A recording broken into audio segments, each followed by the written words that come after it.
Mr. Consistent for the Chiefs. Come. And he gets away from Tranquil, so Stroud flips it on the run. Nico Collins has it, taking off, getting a block. Collins inside the 20 and inside the 10. It'll be 1st and goal for the Texans.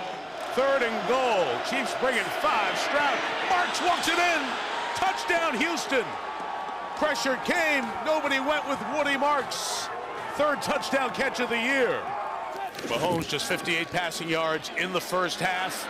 Looking for space to load up. Send it downfield towards Hollywood Brown at the 20-yard line. 36 of a completion. 2 for the touchdown. Hunt inside, pushing through to the goal line. In for the Kansas City touchdown. Kansas City, 3rd and 6, quarter begins. Mahomes downfield for Hollywood Brown. Intercepted underneath. Kamari Lassiter was there. Mahomes couldn't get enough on it. I'll bet you he has practiced 0 in goal line offense. He's got it here. Dario Ogunbowale to the goal line. He's in for the touchdown.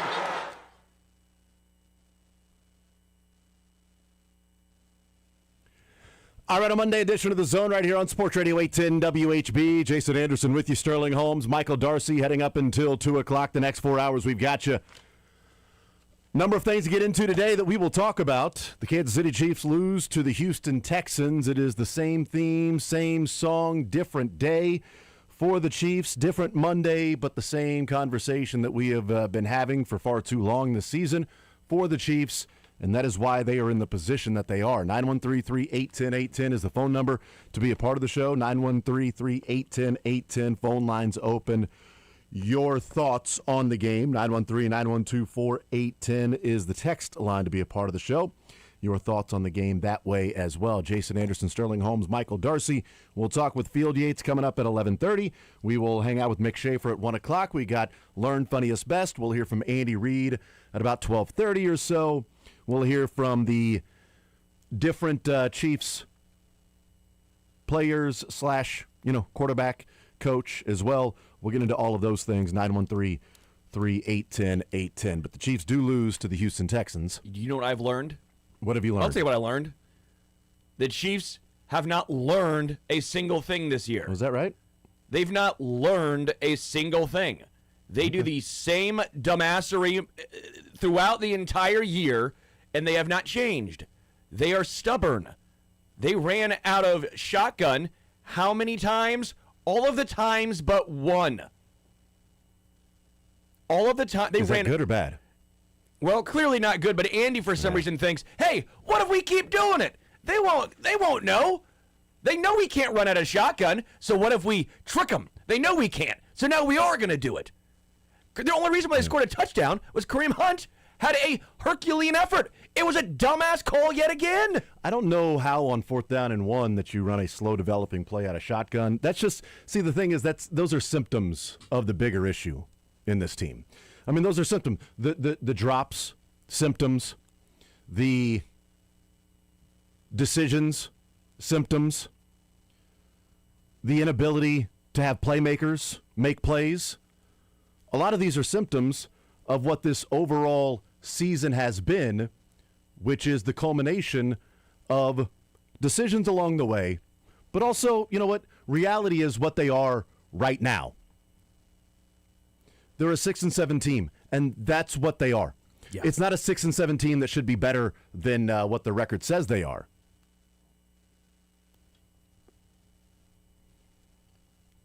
It's just reality of where this position is for the Chiefs.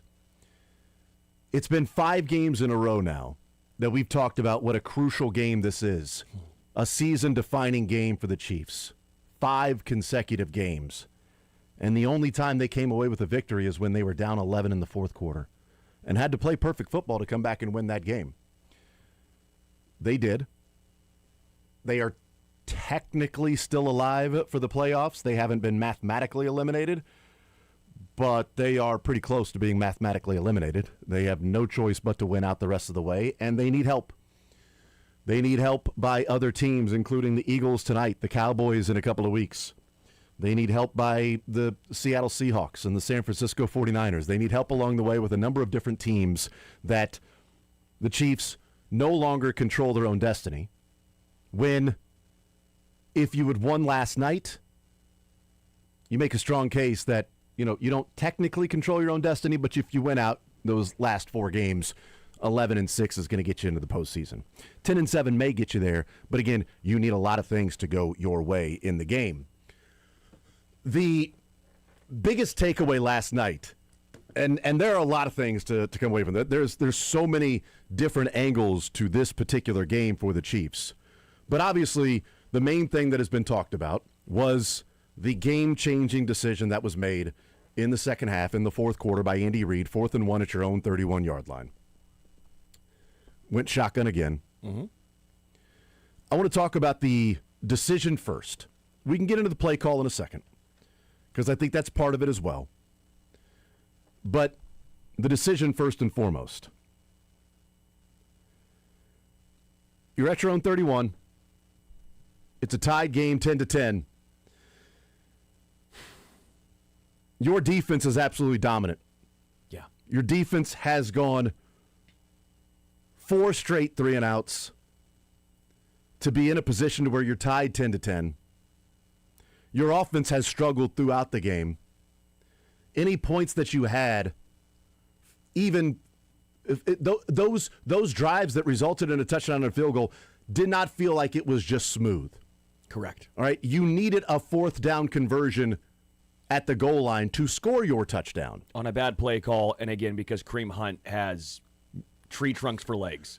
The field goal came on a 3rd and short in which you had a drop. And the connection isn't there. All right? They're not on the same page in timing, position, velocity on the football, getting your head around, being in the right spot. All of these things that the Chiefs had just been connecting on in years past. And last year when they came so close to losing so many games, but found ways to win. It was a play here and a play there and a throw there and a catch there. And it was like, well, they were just, man, they were in sync on that one. He and Travis Kelce, he and Xavier Worthy, he and Kareem Hunt, just in sync, just on the same page there. And they weren't in this game. And so you get in that position, and it was absolutely a panic call by Andy Reid. It was a panic call. Mahomes, to his credit, and unfortunately, breaks the tackle of Azeez Al-Shaair and gets close to the first down, which then Andy Reid says, let's go for it. If Mahomes had just been a regular quarterback, I mean, how stupid for Mahomes to break that tackle, to spin and get close to picking up the first down. It's one of those things where you just look at how everything has transpired this year, and you're like, man, if he just gets tackled, they punt the ball, and who knows what happens. Maybe they were talking about a 13-10 victory, survive in advance. But we're not. Because Andy Reid and that's Bucker would have missed it, but well, probably because Andy Reid was in, which is also a part of this that we can get into because I think it is a different decision there if you're up 13-10. But you weren't up 13-10; you were tied at 10. This was not a if you pick up the first down, you're now in field goal range, tied 10-10. This was a you're at your own 31. If you pick up the first down, you still need to go 25, 30 yards to get into field goal range. Yeah. The risk-reward wasn't there. And I think the frustrating part of last night's game is there are so many times when we ask Andy Reid to go for it on 4th down. Go for it on 4th down, go for it on 4th down. And there is a part of me that appreciates the aggression. So this is not that's the dumbest thing I've ever seen in my entire life. There's a part of me that appreciates the aggression. But it's difficult to weigh the two things where against the Cowboys it's an offensive game and he punts at the Cowboys 49 and the Cowboys 44 in an offensive game. And in this game that was all about field position, that was all about defensive struggle. Your defense was dominant. The Texans were not going to put points on the board in the second half, I'm sorry, unless you turn the ball over in your own area or there was a massive punt return. If the Texans' offense started at their 40 or further back, they weren't scoring. Correct. The defense was that dominant. And as we saw, they weren't. I mean, even one of those fourth down decisions, the second one, the Texans didn't get points out of. The only points they got was the first fourth down that resulted in a touchdown, and then the interception. They went backwards on the second one. They lost 2 yards. And had to punt. Like, your defense was that dominant. So a week ago, or Thanksgiving, the last game you played, the most recent game you played, you turned down multiple fourth down chances in plus territory in an offensive game. And this was a defensive game. This was a defensive struggle. This was all about trying to find field position, get in position to win 13-10, 17-13, 16-13, something along those lines. The risk wasn't worth the reward. Fourth down and goal at the 1, risk worth the reward. Fourth down and 4 at the Cowboys' 44-yard line, as opposed to punting, risk worth the reward. Because the reward would have been a first down and you're in field goal territory. Sure. The risk is you give the Cowboys the ball at the 44, their own 44, as opposed to giving them the ball at the 10, and they went and drove and scored anyway. So you were just delaying the inevitable at that particular time. And that's not even hindsight. That's just what they were doing in that game. It's like he does not take game situations into account. He just flips a coin, because he did this against the Eagles as well. When it felt like he panicked, he goes, well, what would Sirianni do? Well, Sirianni would go for it, so I should go for it. But in that situation, though, I think Andy Reid went into the Eagles game, he went into the Lions game, he went into the Ravens game, and said, I've got to be aggressive because that's how we're going to win this game, is being aggressive on fourth down. But he doesn't take the actual game flow into account, because the Jags were scoring, and he decided to punt. Again, because he didn't think he needed to go for it on fourth down in that particular game.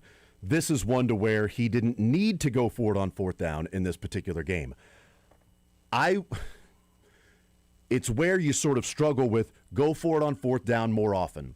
And the people that don't agree with that then look at last night's result and say, see, told you, you guys want to go for it on fourth down every single time.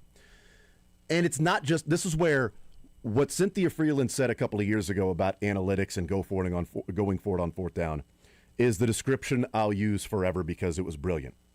And she said, yeah, the analytics give you more information. If you ever pull up a destination on your map and it gives you 4 or 5 different routes to get there, there might be one that's most efficient, but it may not be the fastest. There might be one that's the fastest, but it has more turns. And you're like, you know what? I don't want to deal with that. I don't want to take the roads that have all the stoplights. It says it's 4 minutes faster if I hit certain stoplights. But you know what? I'm going to go ahead and take the highway there because I feel like it's a more easy drive just to, get there, not having to stop and start and stop and start. I'm going to go that route.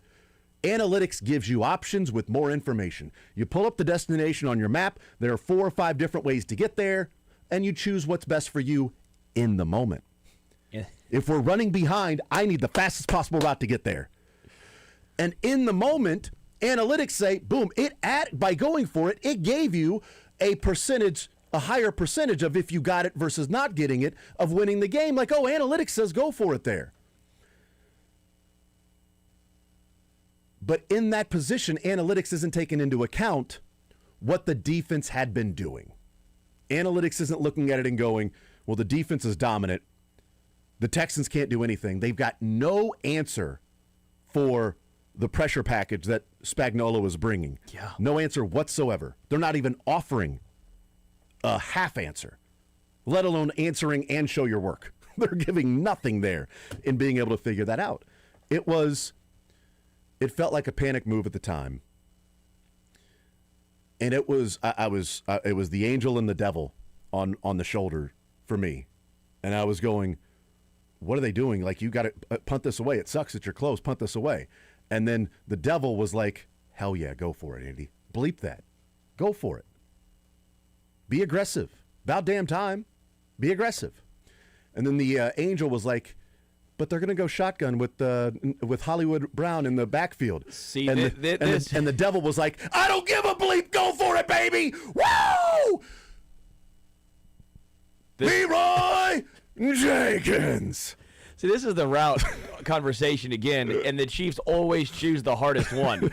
They're like, okay, yeah, see, this is a straight shot. You're going to get there in 15 minutes. But what if What if we took every single back road that's not even a road sometimes? It's bumpy. You're gonna ruin your transmission. This is a shortcut. It's gonna take 47 minutes. It's a shortcut. It's so hard to get there. Of course it's hard. If it was easy, it would just be the way. It wouldn't be a shortcut. And again, this is what I just don't understand. I just think stubbornness. I think it's stubbornness to not run Kareem Hunt under center. I think the move was panicky.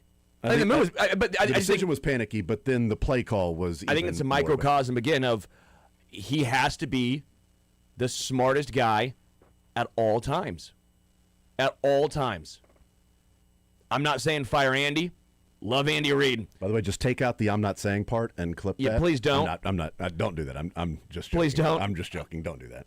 Because there are people out there who are, who will believe you. Yes. It's one thing for you to say you're a KU football fan or whatever, but that's different. I'm not saying fire Andy Reid, but I get both things are true. Frustrated with the fact of why do you always have to be overthinking and the smartest dude in the room? Why do you have to try and prove to everyone that you're this offensive genius? Hey, we get it, man. We know this. Run the ball from under center. Do what's worked since 1920. But you can't be an offensive genius if you're doing something the defense is expecting. You aren't an offensive genius if the defense is expecting it. Can we play clip? They aren't expecting to run under center, though. I know, but what I'm saying is you're running a play that the defense expects. Let's play. Let's see, Patrick Mahomes, and this is going to be clip number 5. Clip number 5. Let's try that one first. Clip number 5, going forward on fourth downs for Patrick Mahomes. Let's play that one. Yeah, I mean, they did a good job on the fourth down of passing off the crossers, and I tried to get the ball to Rasheed. I think I was a little late, and the guy made a great play breaking on the ball. I mean, just got to execute at a higher level in those big moments, and something that we haven't done this year. And we're not going to have many more opportunities, so we have to go out there and maximize those opportunities and try to give ourselves more into the playoffs.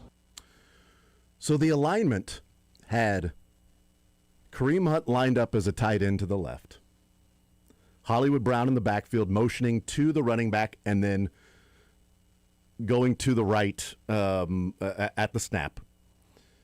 You had on the right side of the offensive line Kelsey, Rice, and Hollywood. And Xavier Worthy was the receiver on the far outside. So you had 3 guys there close lined up to the line of scrimmage to Jalen Moore.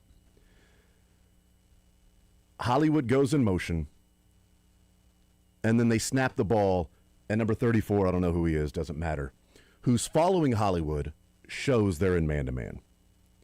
Hollywood goes to the right between Caliendo and Jalen Moore. 34 is running directly at him and he starts running that way at the snap. He knows what's coming. Yeah. The Chiefs, shocking. This was a real surprise to me, and I'm being a total smartass. This was a real surprise to me that they ran Rice, Kelsey, and Hollywood direct slants to muddy the waters for Hollywood slipping out of the backfield. For a quick little throw to Hollywood, catch it, pick up 4 or 5 yards. Real surprise that they showed man, and then what did Patrick Mahomes say there? They did a really good job of handing off the slants. You know why? Because they knew it was coming! Good God, man! They knew it was coming! They showed man and said, all they're going to do is run slants here, so let's hand it off. Yeah. And so the outside guy that was supposed to run with Rice or whoever stops and takes Hollywood. 34 stops, sees the traffic, and turns and heads the other way. Kareem Hunt is running a slant from the other side, and he's hit by, I think, Aziz Al-Shir. I get his. This is like Juju Schuster-Smith to me, is his name, and he's there. But the whole thing was to try to cause traffic for Hollywood Brown. And I know that, I saw somebody tweet out and say, they were talking about the play call. And it's like, oh, yeah, Andy Reid called the immediate pressure from Will Anderson around Jalen Moore play. Yeah, that's what he called.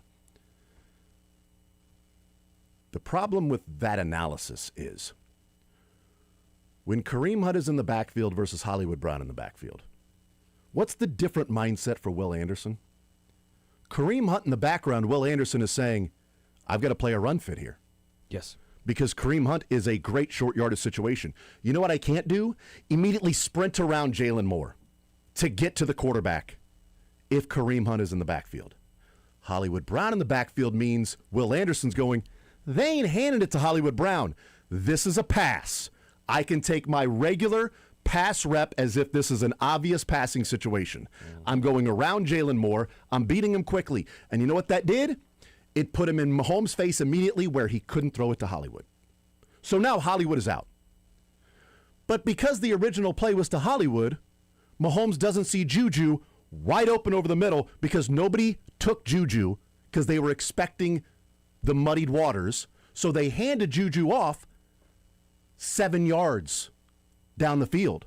He was wide open. But when you take the snap and you're thinking, I'm throwing it to Hollywood, you're not taking the snap thinking, oh my God, I'm throwing it quickly because Juju's there. Even though that has been the play a couple of times in which it was intercepted by the Buffalo Bills when it was a throw to Rashee Rice, right? Right over the middle, or knocked away, either one. But Juju was open.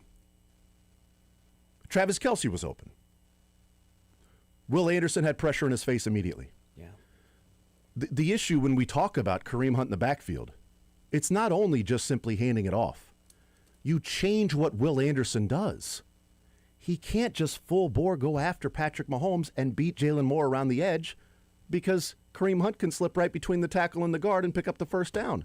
Will Anderson has to play the run first on 4th down and 1. I almost think that makes it more frustrating, this loss for KC, when this particular play, of course, Will Anderson blew it up. The offensive line did a really solid job. I mean, the offensive line wasn't the problem in this game. My God. I think the offensive line, quite frankly, deserves a lot of credit, and we're overlooking it. And when you lose, sorry, you're not getting a ton of credit. The offensive line, just in general, when you mess up, you know, when you do well, you say, well, that's what they're supposed to do. But Esapole came in after the first play and gave up one pressure.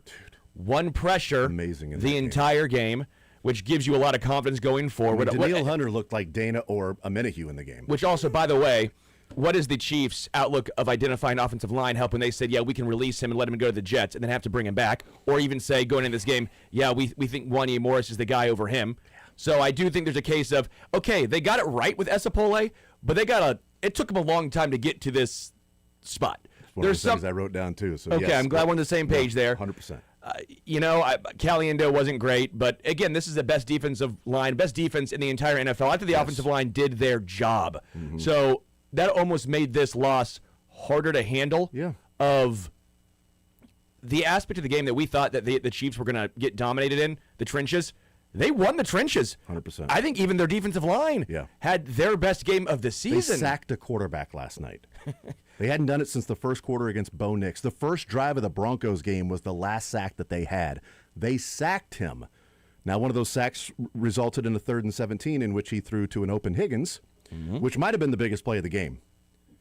Because if they don't convert that, they're at their own 9-yard line in a 10-10 game. That's a great call. And they're punting that. Instead, they picked up the first down, picked up some more yards, punted it, and the Chiefs got the ball at their own 20. And then settled for the 4th down and didn't get it. Not settled, but attempted the 4th down and didn't get it. It's a huge play, 3rd and 17, in which Jaden Hicks got lost. And you know it was on Jaden Hicks because when he made the tackle on Higgins, Shamari Connor gets up and has his arms out looking at Hicks. Nick Bolton looks at him and just shakes his head and walks away. And Noel Williams looks at him and then turns away. Yeah. Jaden Hicks just got lost.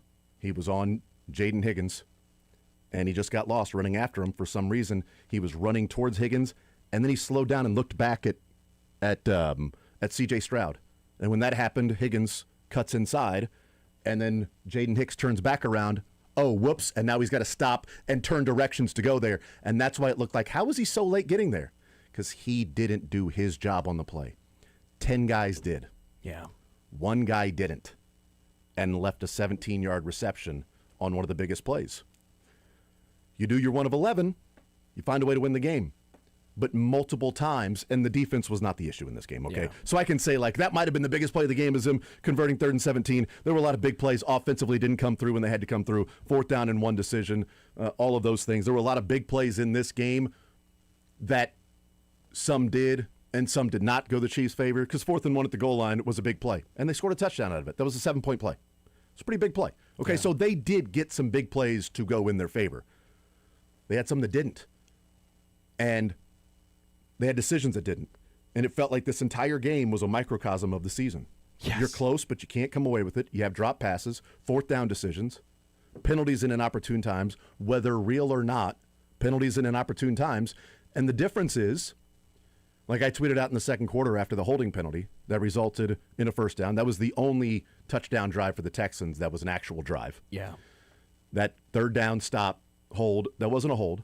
But I tweeted out, glad, it's still my sarcasm about the narrative that's been going on for a couple of years. So, I'm glad that was in the second quarter because that's not a big play. If that was later in the game, you could say that resulted in 7 points for the Texans, but it's only the second quarter, at least depending on where the goalposts are today, right? Difference is, last year, the year before, Chiefs find a way to overcome it. Yeah. They aren't good enough to overcome those anymore. And when we say in the years past, look, you're pissed off about a call here, a call there that doesn't go your way because your team wasn't good enough to overcome it. The Chiefs were. Were is past tense. Correct. The Chiefs are no longer good enough to, they aren't officially eliminated yet. They're officially eliminated from winning the West. So 9 consecutive years of winning the division is officially snapped. It was a hell of a run. Yeah. It was a hell of a run. 3 consecutive Super Bowls, 5 Super Bowls in 6 years, 3 championships, 7 straight AFC championships. All of that certainly seems like it's out the window. Not making the playoffs should be a wake-up call to everybody in the organization. That's the one positive that can come from this, if they make it a positive. One of the positives that can come from this is a real, honest assessment and look in the mirror of how did you get in this position that a healthy Mahomes throughout the year you missed the playoffs. That's something I didn't think I would ever say. Say, you know what, if the Chiefs are 6-7 after 13 games, then something happened to the wrong guy. Then an injury happened to the wrong player. And that sucks. And I don't even want to think about that. Knock on wood. But no, he's been healthy. They're 6-7 this year. And there's some real, honest conversations and meetings that need to happen this offseason. If it doesn't, then this entire season of seeing some of the flaws goes down as more than a waste. It's a wasted season as it is. Sure. It can turn into a positive if you find the issues, see what's happening, fix them, or start to fix them and head in the right direction. If you hit this offseason and keep doing the same thing and go, we'll find ways to win in the end again, just like we did last year, the formula, win close games. That ain't the formula in the NFL, man. It worked last year. But I don't think you went into the game saying, let's find ways to make a couple 3 plays in the fourth quarter that are 50-50 plays. All of them go our way so we can go and win the game. That's not the formula. The formula is go in there and tickle somebody's tonsils. Texans tonsils marked safe.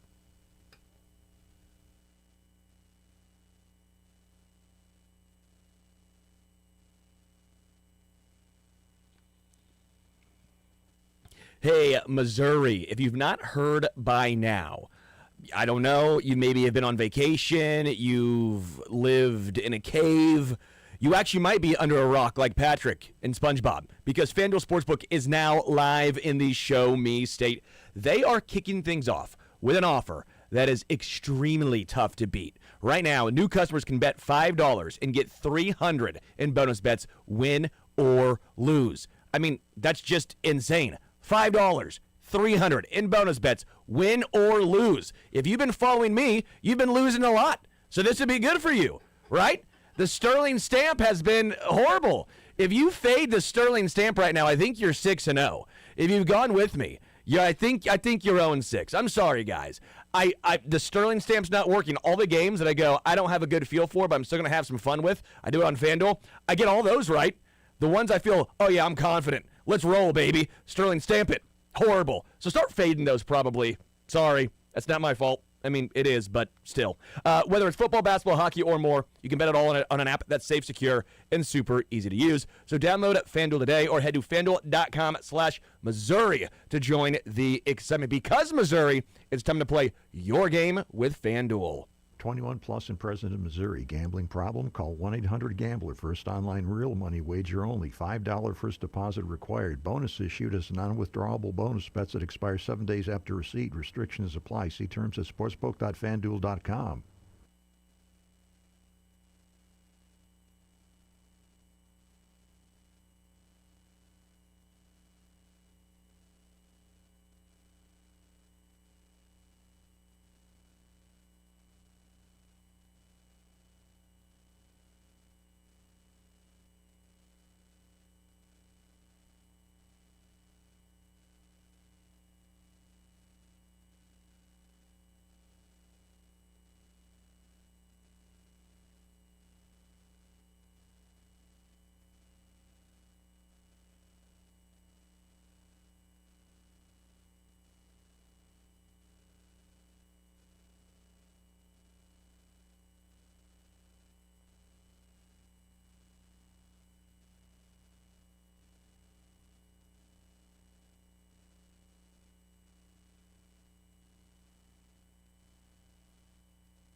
All right, we continue right here on Sports Radio 810 WHB 913-3810810 is the phone number. We'll talk on Field Yates coming up at 11:30. Let's hear from Joseph leading us off here on a Monday edition of The Zone. Joseph, thank you for waiting patiently, man. The floor is yours. Go right ahead.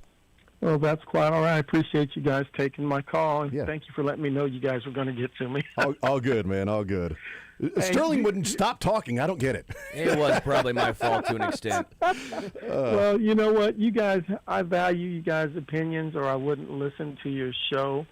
And I mean that seriously. I don't kiss no butt. I tell it like it is. But you guys have stolen a lot of my thunder already. So You can repeat the thunder. But you know, is that second half before we went for it on fourth down the first time? Was that the best our defense has played all year? I think it was. I think it's the best the defense has played in a while. Like, it was inspired. It was dominant. It feels like, honestly, the best the defense has played since the last time they played the Texans. Yeah. When they were all over C.J. Stroud in that second half. Yeah, that's my opinion also. So there's no reason not to punt that ball. And then if you're going to go on fourth down, there's no reason to believe Andy Reid's going to run it in that situation because Andy Reid likes to throw the ball. I mean, he likes to pass. But I'm going to go back to something that happened years ago. It wasn't with the Chiefs. It was Seattle when they were trying to go back-to-back.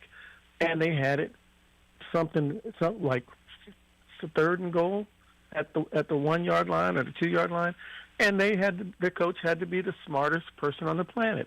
And instead of running the ball and scoring a touchdown and being New England, he passed it. Had Wilson pass it, and they got it intercepted. So you run the ball. You have Kareem Hunt. You run the ball if you're going to do that. But my opinion is they should have punted the ball. There's no doubt in my mind. Thank you guys for taking my call, and I'll listen off the air. Joseph, thank you for the phone call and waiting and the kind words as well, man. Appreciate that. 913-3810810. That was the best, and Joseph, good call. That's the best the defense have looked all year. That Seriously. second half. I think the end of the first half, into the second half was the best Chris Jones has looked. Oh, my God. I thought Nick Bolton actually looked really good flying downhill. I mean, we saw him. They tried to get up to the second level. I think it was the center or the guard, and no chance. Bolton just blew by him and was getting downhill quick. I thought Jalen Watson played outstanding. His tackling, I know Chris Collinsworth was given a lot of praise, and for good reason. This Chiefs tackling from a cornerback was ridiculous. You don't see cornerbacks do that in the NFL. You don't see form tackles like that. You see him sometimes try and throw his shoulder into them or push him out of bounds. No, he drove him back like a linebacker. I felt bad for the defense because they brought it up. Oh, man. After they went for it and did not get it, it feels deflated. 100%. You go, how much more can we do? And now not only are we going back on the field quickly, you're giving them a chance to at least get a field goal no matter what. So then you have to try and make big-time plays. It's going to happen. You're going to eventually give something up. Yeah, it was absolutely disappointing. And, yeah, that was, I mean, one of the biggest of throwing it, what feels like in a running situation, was that Super Bowl Seahawks-Patriots on second down and goal at the 1 yard line. And they threw it. You know what formation they were in? Shotgun. The Seahawks were in a shotgun. It wasn't even a play action to Marshawn Lynch. It was a shotgun in which they didn't even play action. At the snap, Marshawn Lynch sprinted straight to his left.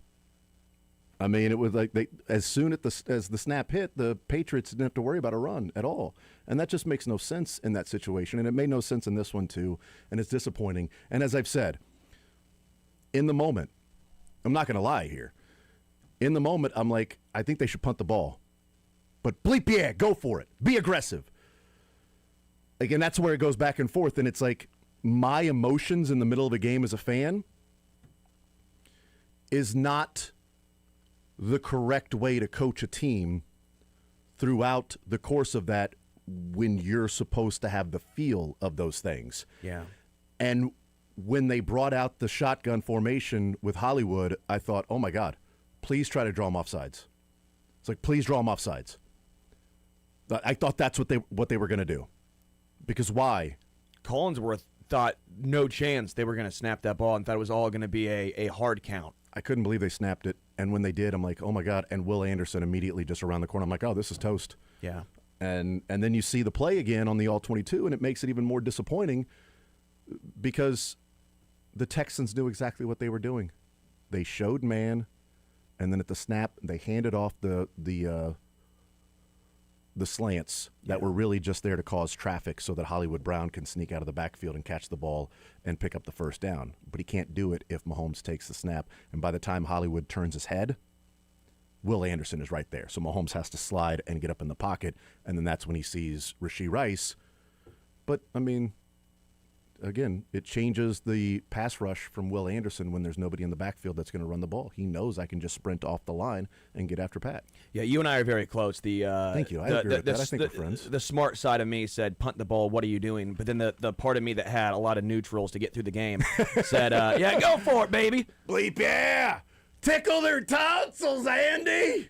Come on, man. That's what the neutrals and Cutwaters. Shove it down their throat. That's what they were telling me of. Oh yeah, hell yeah, Andy. Run the tonsil tickler. That would be a great play call. Yeah, I would appreciate that. And they handed it to Kareem Hunt a couple times under center on short yardage situations.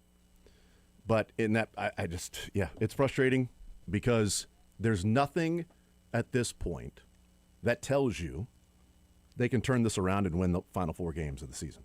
They can't. Yeah. There's nothing. They can. Shouldn't say they can't. Sure. They can, but there is nothing and no evidence of the past 5 weeks that's going to say they'll win every single game the rest of the way. And it's really only going 2 for 2. It's the Chargers and the Broncos at home. That's it.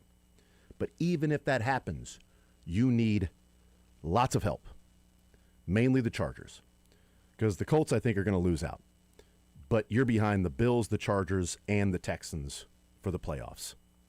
Or the Jags. Yeah. And the Jags are a game better than the Texans. And they've got the tiebreaker over you, too. So the Texans and Bills are in over you. It's the Colts and the Chargers at that point. The Colts lose out. It is vital that Philadelphia wins tonight. If the Chiefs have a chance of going to the playoffs, it's vital that Philadelphia wins tonight. Oh, this is gross, guys. Because you're pumped about it. Your second favorite team. Your second favorite, or maybe your favorite coach is Sirianni. Don't you dare! I'm just joking. Is it wrong that I want them to lose? The Eagles or the Chargers? I guess I don't want the Chiefs to make the playoffs because if that happens, things are just going to stay the same.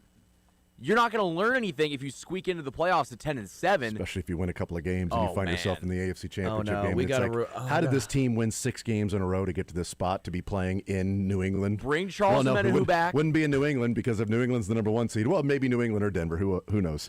You got to bring 90 back. Actually, you know what? One of the things that I saw in that game was how often 90 was on the bench and Gelati was out there rushing the passer. I did like that. Like there were some developments in this game. Gelati did look pretty nice. Sapole looked pretty good. Gelati looked pretty good at times. Oh no, I got it. Jalen Watson earned some money again after losing the money last week against the Cowboys. Trent McDuffie didn't suffer, hopefully, an injury that ends this season and will allow them to trade him in the offseason, which would have been disastrous if he would have had a season-ending knee injury, and then you go into the offseason and go, well, now you can't even get a first-rounder for him because he's coming off a knee injury. Hopefully he can return to high level, and you get some draft picks out of him. Because, by the way, in that game without one of the other takeaways that we can get into, Sterling, and this is a bigger conversation. Yeah.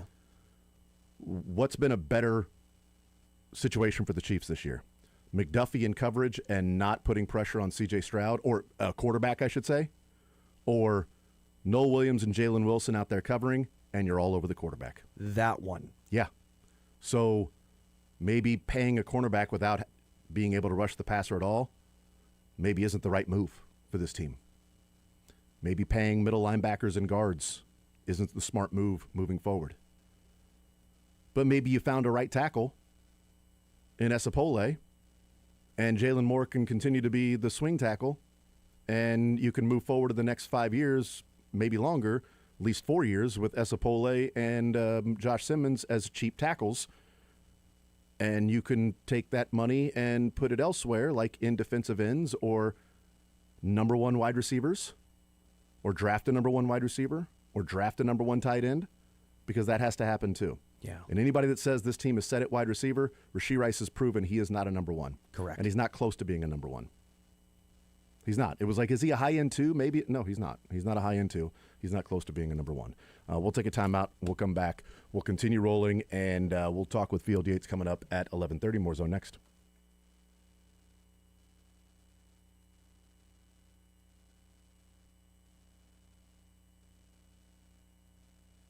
Well, you know, Missouri, your moment, it's finally here because DraftKings Sportsbook, America's top-rated sportsbook app, is now live in your state. In our state. It's here, baby.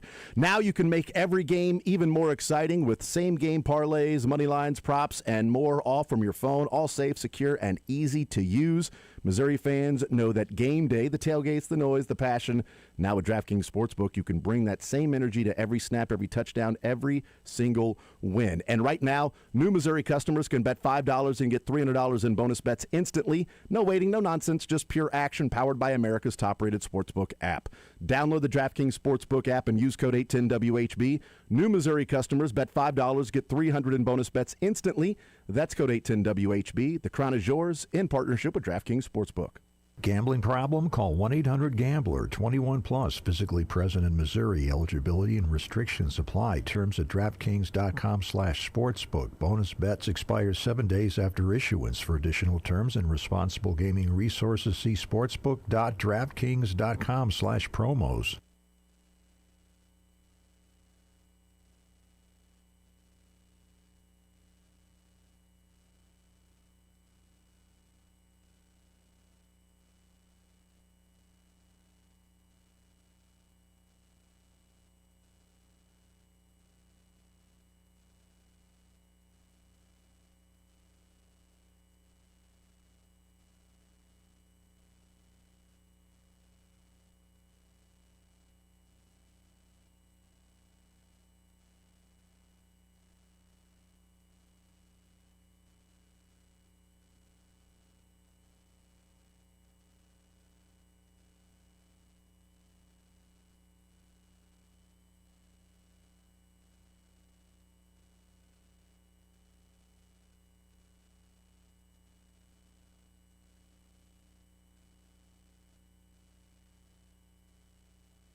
All right, wrapping up this hour.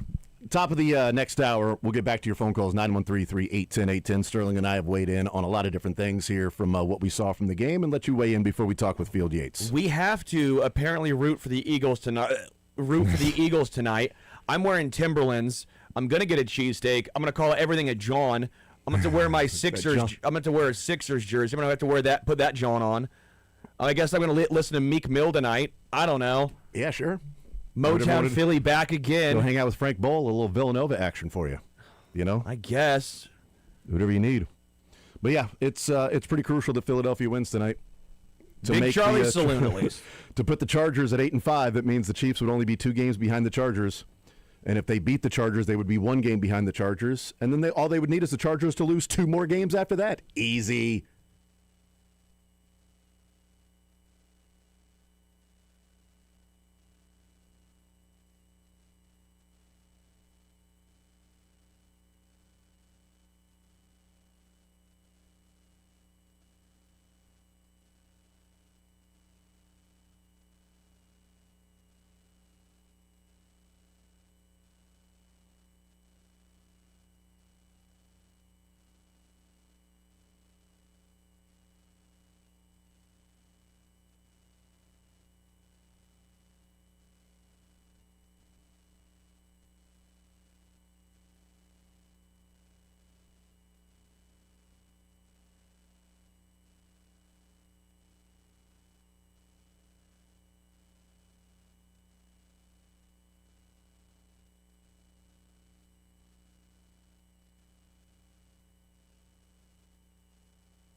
All right, we continue right here on Sports Radio 810 WHB, 913-381-0810. We'll talk with Field Yates coming up later on this hour. Tony next up on Sports Radio 810 WHB. Tony, go right ahead. What's on your mind, sir? Hey, good morning, guys. How are you doing? Good, man. How are you? Good. So appreciate you taking my call. Got a little long-winded rant here. Go ahead. So what irritated me yesterday, you guys are right with the fourth down. It's been beaten to death. Not only did you put in shotgun, which cuts half the playbook off, but as soon as Hollywood Brown's back there, you kind of knew it was over. The thing that irritated me about that is, I think earlier in the game, and not by much, you decide to punt from their 40 or 45 a few different times. If you're going to be aggressive, stay aggressive. That kind of goes into them not having necessarily a clear game plan or no ways of adjusting. Another case in point, the other fourth down. You throw it to Kareem. God bless him. Kareem cannot catch passes. Why Rashard Smith wasn't in that position to get that ball, and why he doesn't get more burn is beyond me. Same with Noel Williams. Kelsey, I love him. One of my favorite all-time Chiefs. Should have retired last year. He can't catch the damn ball anymore. And now we're backed up a year because now we got to see next year if the Gray and Wiley combination are serviceable enough or if we got to go get a long-term solution. Being up here in Chicago with all my Bears fans, this Nagy experiment's got to be over. My fear is he was the original successor to Andy. I hope that's still not the case.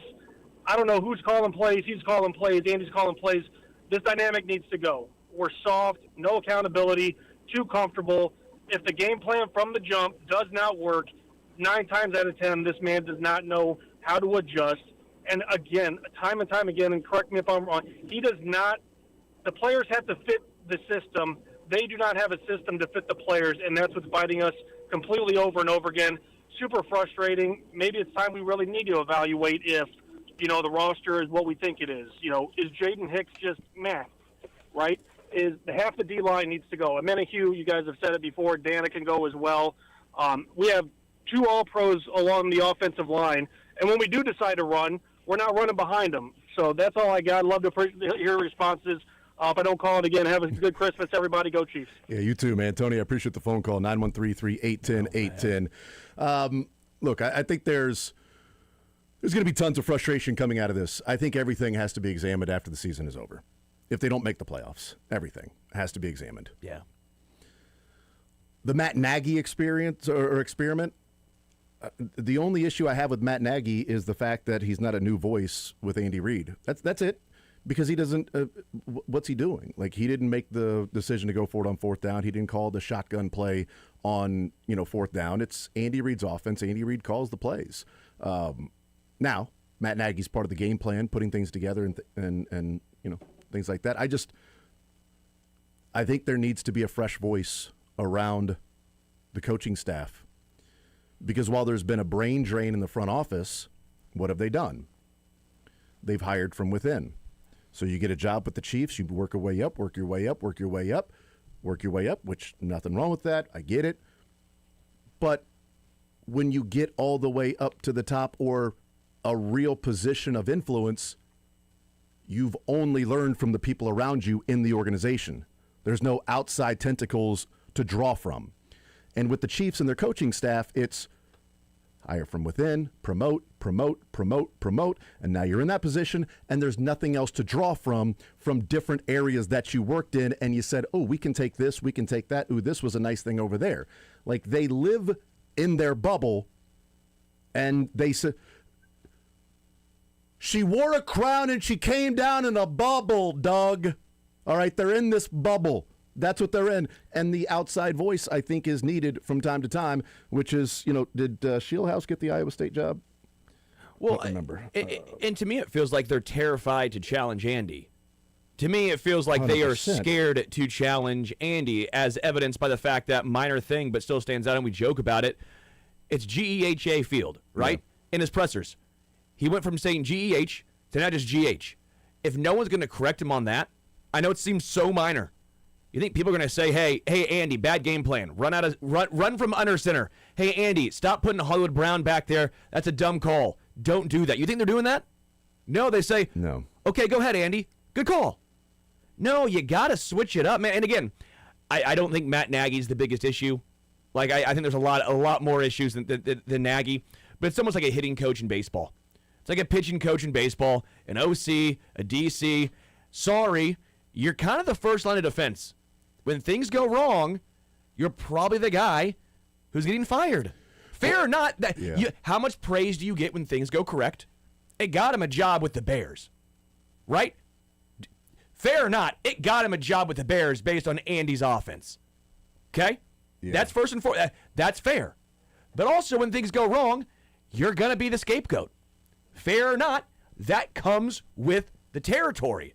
That's what OC, DC, hitting coach, pitching coach, you're almost the first line of defense for firing and to an extent for hiring. Mm-hmm. That comes with the territory. So the reports that were out there about Campbell and Penn State and then Iowa State, what they do after that, and I tweeted this out, that Nathan Shieldhouse is a guy that was viewed as maybe taking over at Iowa State. He was the OC a couple of years ago for Matt Campbell.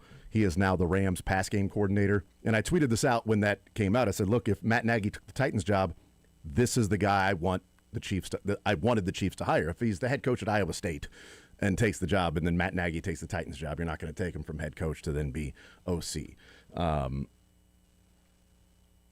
But if he's available and he doesn't get the Iowa State job and Matt Nagy goes to the Titans, I would love Shieldhouse to be brought in to be the OC here in Kansas City. Besides the local connection. But you're bringing in that McVay experience. You're bringing in that part of it, the pass game coordinator for the Rams this year. You know who's been pretty good at beating all different types of defenses this year? The Rams. Yeah. And he's the pass game coordinator. So ready for the elevation to be the OC in which he was at Iowa State. If he doesn't get the job, that's a fresh voice from outside the organization that wasn't brought up under Andy Reid and just learned from Andy Reid, and then that's how you get the job, and you're doing the same things over and over again. Also, if he's hired as OC, I would want him to have some influence over what you're doing with the offense. I don't think they would hire him, and if I was him, I wouldn't take the job if it was, you're going to come here and you're just running our offense and that's it. You're just going to help us game plan with our offense. So West Coast offense is what we do. Man-to-man, we're going to run mesh routes. We're going to run slants. We're going to run rub routes. That's what we're going to do. We're going to do half-pick plays and stuff like that, throw the ball to the running back out of the backfield. We're going to do that. That's our man-to-man, beat, and then we're going to rely on Mahomes to make a play. So that's our offense. And then shotgun handoffs is what we're going to do a lot. You good with that? All right, come on over here and return to Kansas City, your hometown. This is awesome. So if that were to be part of it, then I wouldn't want him to take the job. But I can't imagine he would take the job if it was that. Sure. I just think the Chiefs need some outside voices to come in to freshen some things up because the offense is stale. It's been like that, and Mahomes has had to save them a number of times with the offense being stale. He is not a perfect quarterback because there is no perfect quarterback. He will make mistakes from time to time. He's not going to put it on the chest every single time while sliding around and maneuvering the pocket. Guys have to make catches for him from time to time. That's part of the deal. You're cashing the check. Do the job. And Rashee Rice has multiple games, 3 games this year where he has had a crucial drop. Halftime, right before halftime against the Broncos, 3rd down on Thanksgiving against the Cowboys, and 4th down last night.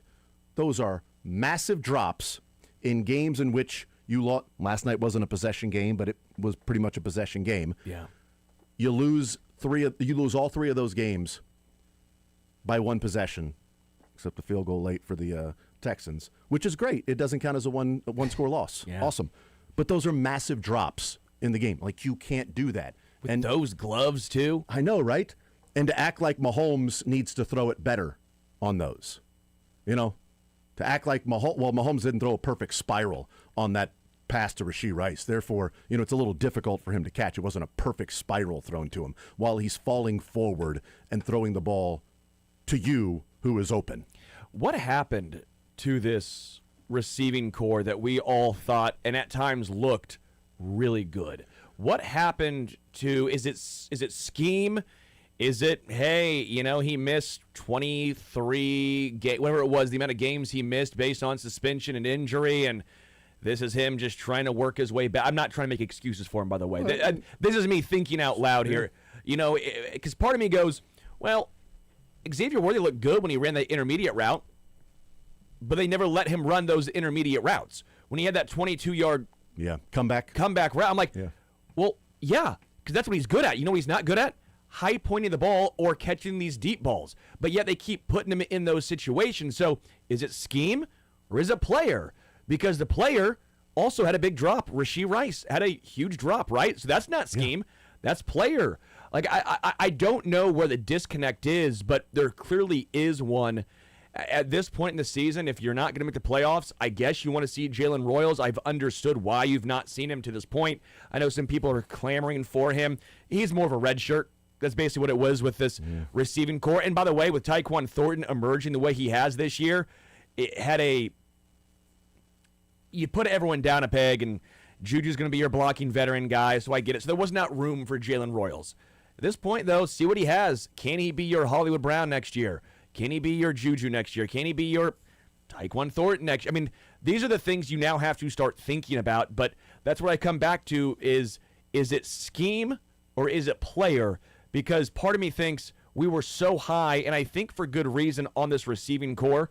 If you thought Rashee Rice was a wide receiver 1 or a top 10 guy, I think you're out of your gourd. But we do think he was a good player.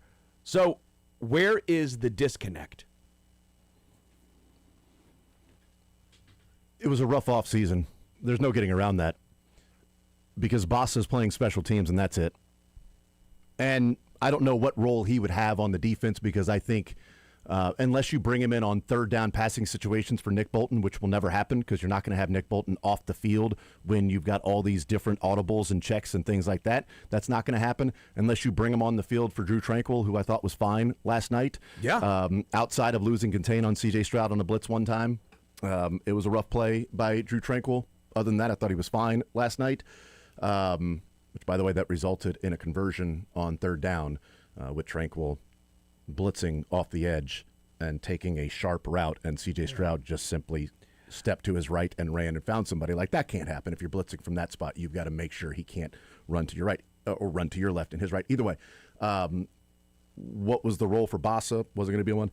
Jalen Royals felt a lot like McCole Hardman during the Tyreek Hill situation. Jalen Royals in the Rashee Rice situation, well, if Rashee's going to be out for a while, we don't know what's going to happen. Maybe Jalen Royals is a guy that comes in and plays and fills that role of a big body guy that, you know, can make some plays here or there. Because you've got a 4th and 5th rounder that are not playing, and you've got no running back on this team that you drafted except for the 7th round, and you're not even using him anyway because he's a converted wide receiver to running back.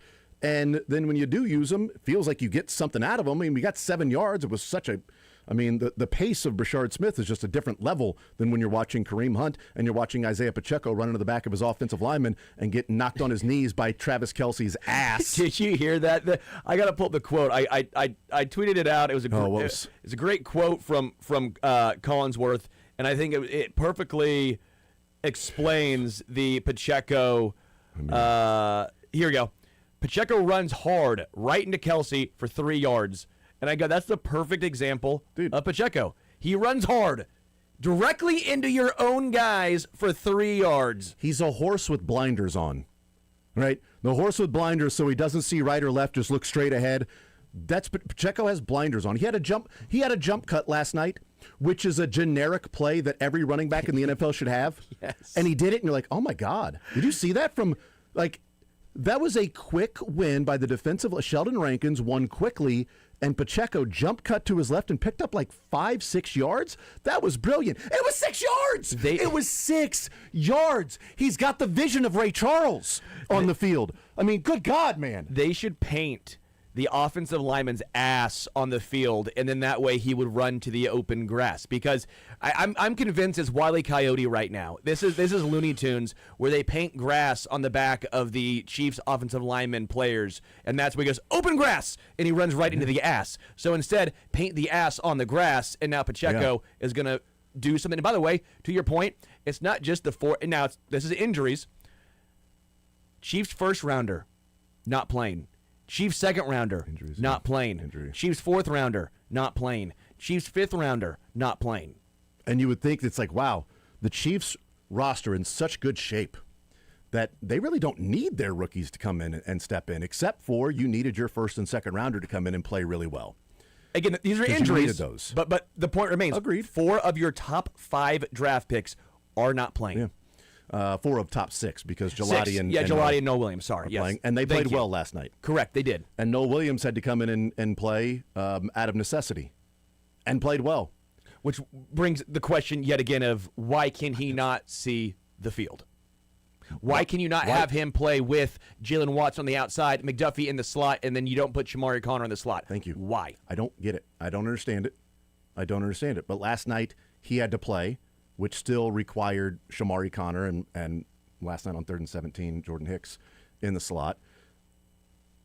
But again, but even that, I mean, it's been different things throughout the year.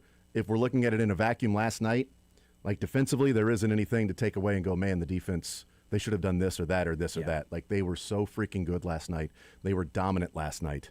Again, the only touchdown drive that was an actual drive where you had to sustain, pick up first downs, it was a 91-yard drive, was aided by one of the worst defensive holding calls out there. But they still gave up, 2 or 3 more third down conversions on that drive. Sure. It's the only drive they had. It should have been a 3 and out and a quick punt back to the Chiefs. It didn't happen. They didn't overcome that. They've been able to overcome those things. We'll talk with Field Yates coming up at 11:30. We'll hear from Andy Reid at his Monday press conference about 12:30 or so. But there is an issue that I do want to talk about and get into, and we'll sort of set the scene a little bit with it. And that's after the game is over and holding yourself accountable. Look, Travis Kelce, the second he started dating Taylor Swift, and the Chiefs were like, it's all good, you don't have to talk anymore because of Taylor Swift, he's taken advantage of that. And hey, we'll hear him on his podcast on Wednesday. Okay, cool. All right, that's fine, whatever.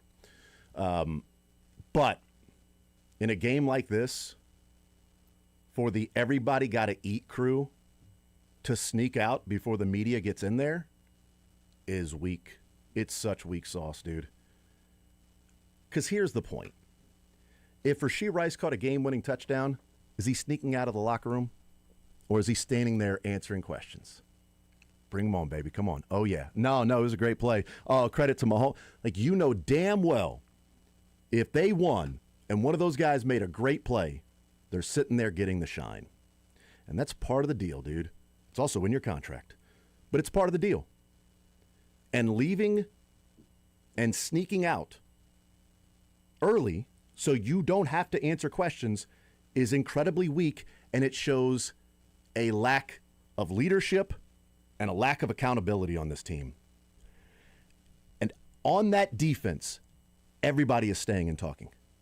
Everybody stays and talks on the defense. Why is the offense allowed to do that? And that's where championship teams start to slip. Oh, well, Travis Kelce doesn't talk. I can sneak out too. This guy doesn't talk. Well, Mahomes talks because he's required to. The head coach and the quarterback are required to talk at the podium after every game. Mahomes doesn't have a choice. He has to do that. I'm not saying he would sneak out. I doubt he would.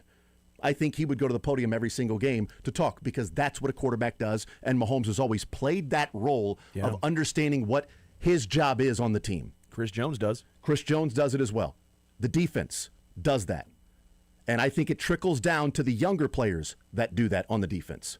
But somehow it's trickled down to the younger players on offense that drop the ball literally and have been issues that then sneak out before that. And I don't want to hear from anybody that replies with the, you think the media is entitled to hear from them. Then never, ever comment again about somebody should hold Andy Reid's feet to the fire. Who the bleep do you think is somebody? You think it's random people at Hy-Vee? You think random people are going to hold? It's the people that are in there. That's who holds their feet to the fire. And I guarantee you, people would have liked to, Well, what's Rashee Rice going to say? I don't know. What's Vinny Pasquantino going to say? I'm not sure, but I know he's going to say it because he's not afraid. He's not weak. He shows up and he sits there, whether he makes the mistake or somebody else does, or they win or they lose, he stands there and takes the questions. Bobby Witt takes the questions. The defensive players on this team stand there and take the questions. Those guys sneak out. It shows who they are. Shocker that Rashee Rice would leave the scene before people can ask him questions about what happened. That's a real surprise. Real shocker there. Everybody got to eat. You should start eating next to the jugs machine. That's where you should have your food, is next to the jugs machine, so you could catch the ball. But it shows the personality, it shows the accountability of players on this team. And that also starts with coaches too. To allow them to do that just shows that I'll just sneak out. You may not think it's a big deal. People, who cares? He's just sneak. You may not think it's a big deal, but that's also accountability. I trust that Vinny Pasquantino is always going to look in the mirror and hold himself accountable. I trust that those players on defense, Trent McDuffie every game, not this one because he's injured, Chris Jones every game, Leo Chenal every game, Drew Tranquill every game, Nick Bolton every game, all of the defensive players every game standing there waiting for people to talk to, and offensive players sneaking out. I don't know that they hold themselves accountable. Have no idea what's going on behind the scenes. But I know the drops keep happening. And I know they can't win on 1-on-1. And I know man-to-man, they're not getting open. I'd ask them about it, or others that are, there would ask them about it, but they sneak out. Unless it's a big win. It's a big win, you get the shine. Right? You got to love it. Come on. Ask the questions away. It's a big game. I had a great game. Keep asking. Come on. Killed it versus the Raiders. Podium game, baby. Drop, drop, drop. No, thank you. I'm not talking. I'm out. Xavier Worthy? No, thank you. I'm not talking. Hollywood? Not talking. I think he gives a glimpse. We talk about, the leadership passing down what's expected. That's happened over the years. I don't know that it's happening now. Maybe it's just a couple of players, but these are all symptoms of how the dynasty eventually starts to break apart here or there. And you have a season that you're watching right now where guys aren't on the same page, where guys aren't connected. Why is that? I don't know. That's for them to figure out. I just don't know if some players in the room actually want to.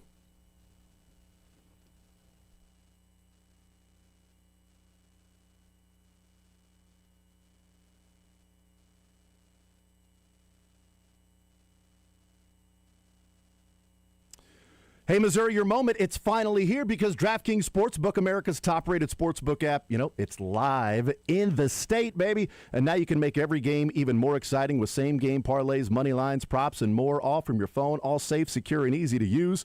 Missouri fans, you know that it's game day. That means tailgates, the noise, the passion. And now with DraftKings Sportsbook, you can bring that same energy to every snap, every touchdown, every win. And right now, new Missouri customers can bet just $5 and get $300 in bonus bets instantly. No waiting, no nonsense, just pure action, powered by America's top-rated sportsbook app. Download the DraftKings Sportsbook app and use code 810WHB. New Missouri customers bet $5 and get $300 in bonus bets instantly.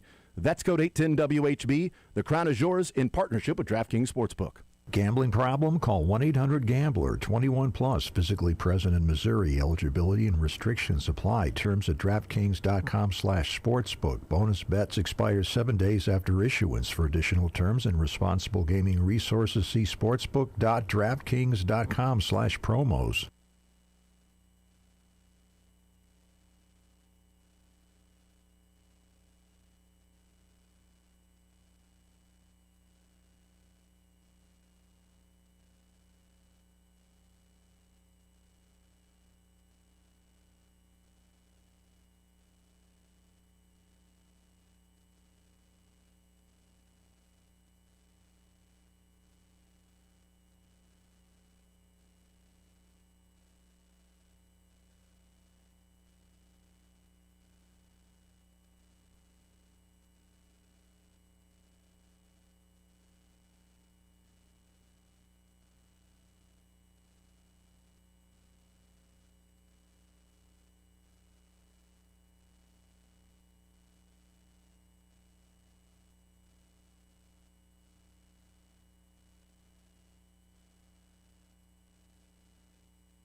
He'll help you fantasy focus while he scoops the news. He's on TV more often than he's in bed. He'll break down the NFL without a single hair ever out of place.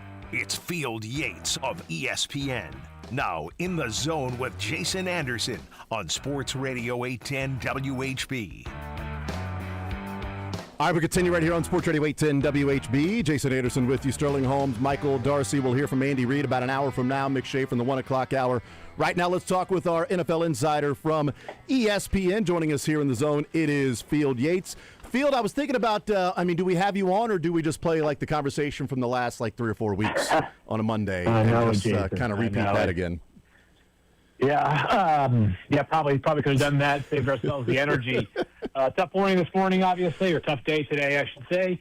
12% chance to make the playoffs means there is still a chance, but the Chiefs have now reached the territory where, I guess, once again, not literally, but have to go 4-0 down the stretch, and you need to scoreboard watch every single Sunday as well and hope that other teams falter, like the Chargers and the Texans, etc., and hope that you get some breaks from maybe some unexpected victors over the next 4 games as well. That's what we've gotten to. Yeah, the Chiefs have played so poorly that they've put their fans in a position to root for the Eagles tonight. I know, it's amazing, huh? It's a rough position to be in. We'll start with something fast. Yeah, that's true. We'll start with something simplistic. Maybe it is, maybe it's not, but it's a simple question, maybe with a much more difficult answer. But it's just in general, what'd you see last night? Was it the same theme? Was it something different popping up? And how this team ended up losing to the Texans 20-10? I'll start by establishing 2 things. Obviously the Texans defense is excellent. This wasn't the Chiefs being held to 10 points against the Saints or something. And on top of that, when you're down 3 offensive linemen and then your number 1 left tackle for the game after literally 1 play, it's going to be tough to play the kind of offense you want to play. That being said, I think part of the package when you have the best player of the past decade, and I would argue still not the best player in the NFL, a top 2 player in the NFL, and Patrick Holmes, the expectation should be to score more than 10 points in the game. Yeah. I don't care who you're playing with. The offense has really stalled out. I get it's a tough matchup. I get it, the offensive line concerns, but the creativity, the lack of explosiveness to me was really concerning last night. And they had no answers, even in a game in which Houston kind of did everything offensively that they could to allow the Chiefs to stick around in that game, right? There was a time in which, I think I heard this correctly in the broadcast, that C.J. Stroud had like the longest consecutive incompletion streak of any quarterback in the league this year at one point, and they were just going 3 and out after 3 and out after 3 and out, and the Chiefs couldn't capitalize, and probably no play crystallizes, or I guess I should say captures maybe sort of the state of where the offense is this year, then the 4th and got to have it play from your own 31 in a tie ball game, which they can't successfully convert it. So a tough night, and more questions than answers right now in Kansas City, which is something we haven't really talked about for a decade. Yeah, no doubt. And there'll have to be some questions at the end of the season if they don't make the playoffs. Even if they do make the playoffs, they're still going to have to look in the mirror and see what's happening with this team. I said in the first segment, Field, that I found myself with the angel and the devil on the shoulder at their own 31 with 10 minutes to go, tied 10-10, because it was like they got to punt this because the defense is so dominant. But then when they brought the offense out there, and I'm like, yeah, get aggressive. Go for it, Andy. That's right. And then they lined up in the backfield in shotgun with Kareem Hunt at tight end and Hollywood Brown as the running back. And I thought, well, no. Okay, hopefully try to draw them off sides and then punt it. Maybe that's the play here.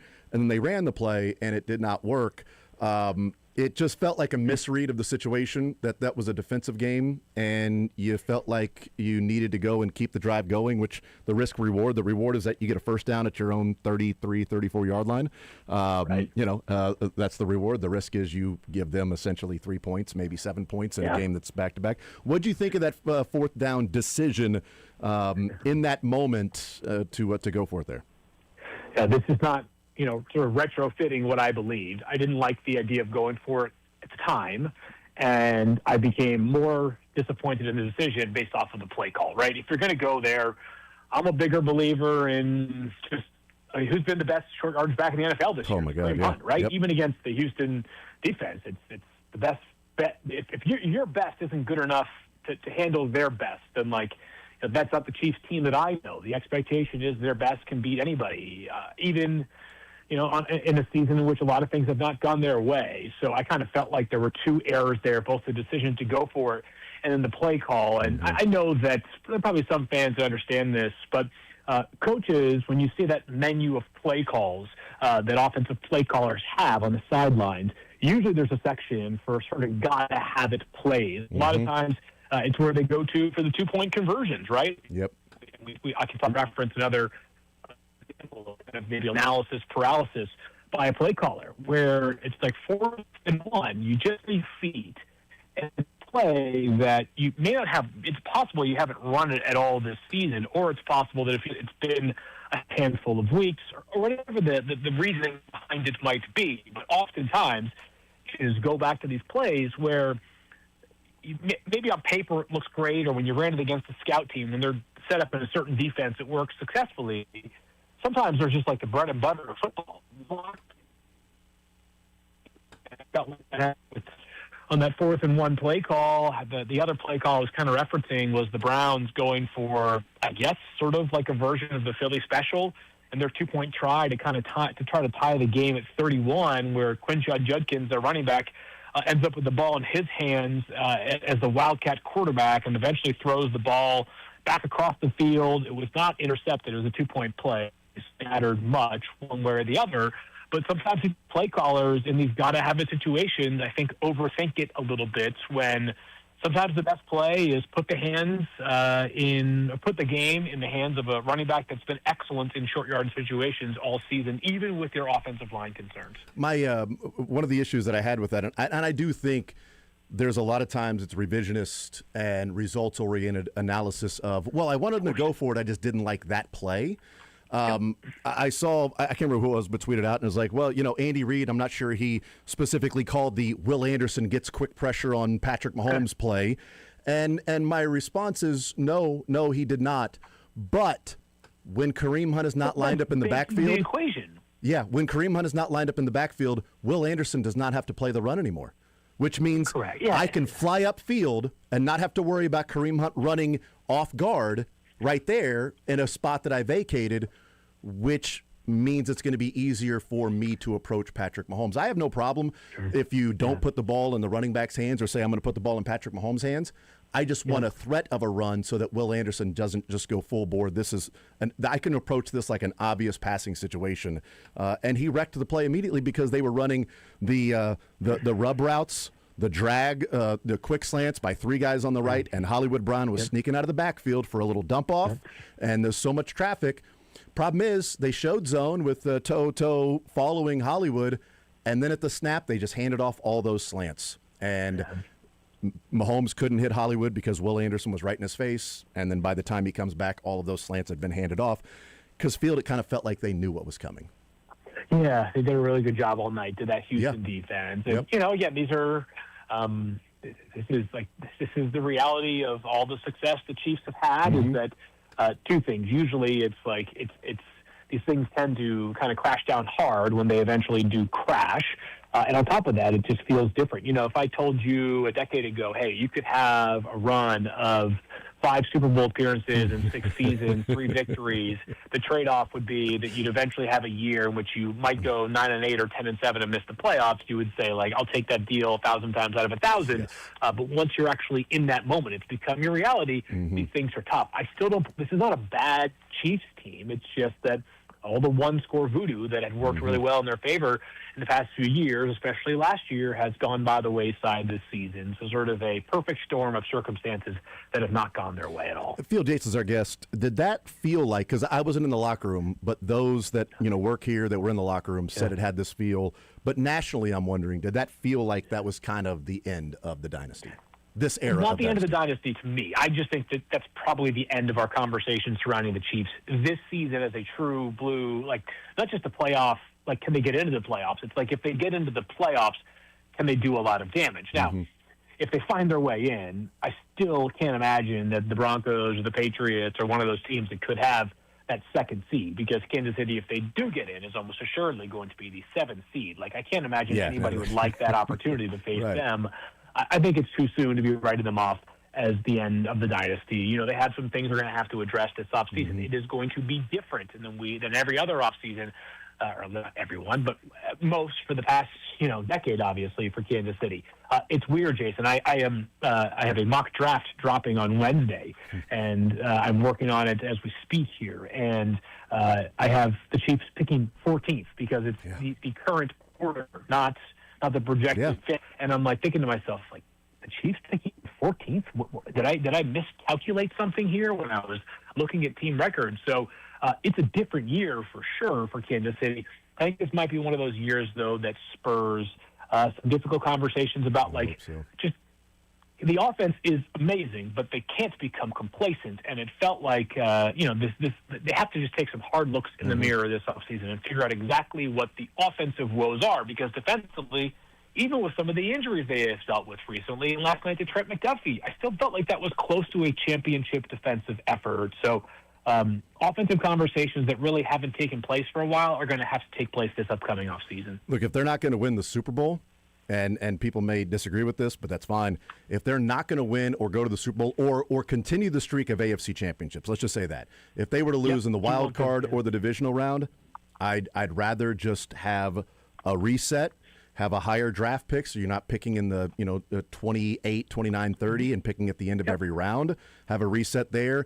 And if they have some real honest conversations about what happened, how they have to improve or go from here, then I think the season can be viewed as an overall positive if that happens. If it doesn't, if they go, we won one-score games in 24, we lost the one-score games in 25, the NFL will right itself and the water will find its level and we'll be fine. Sure. I hope that's not the case.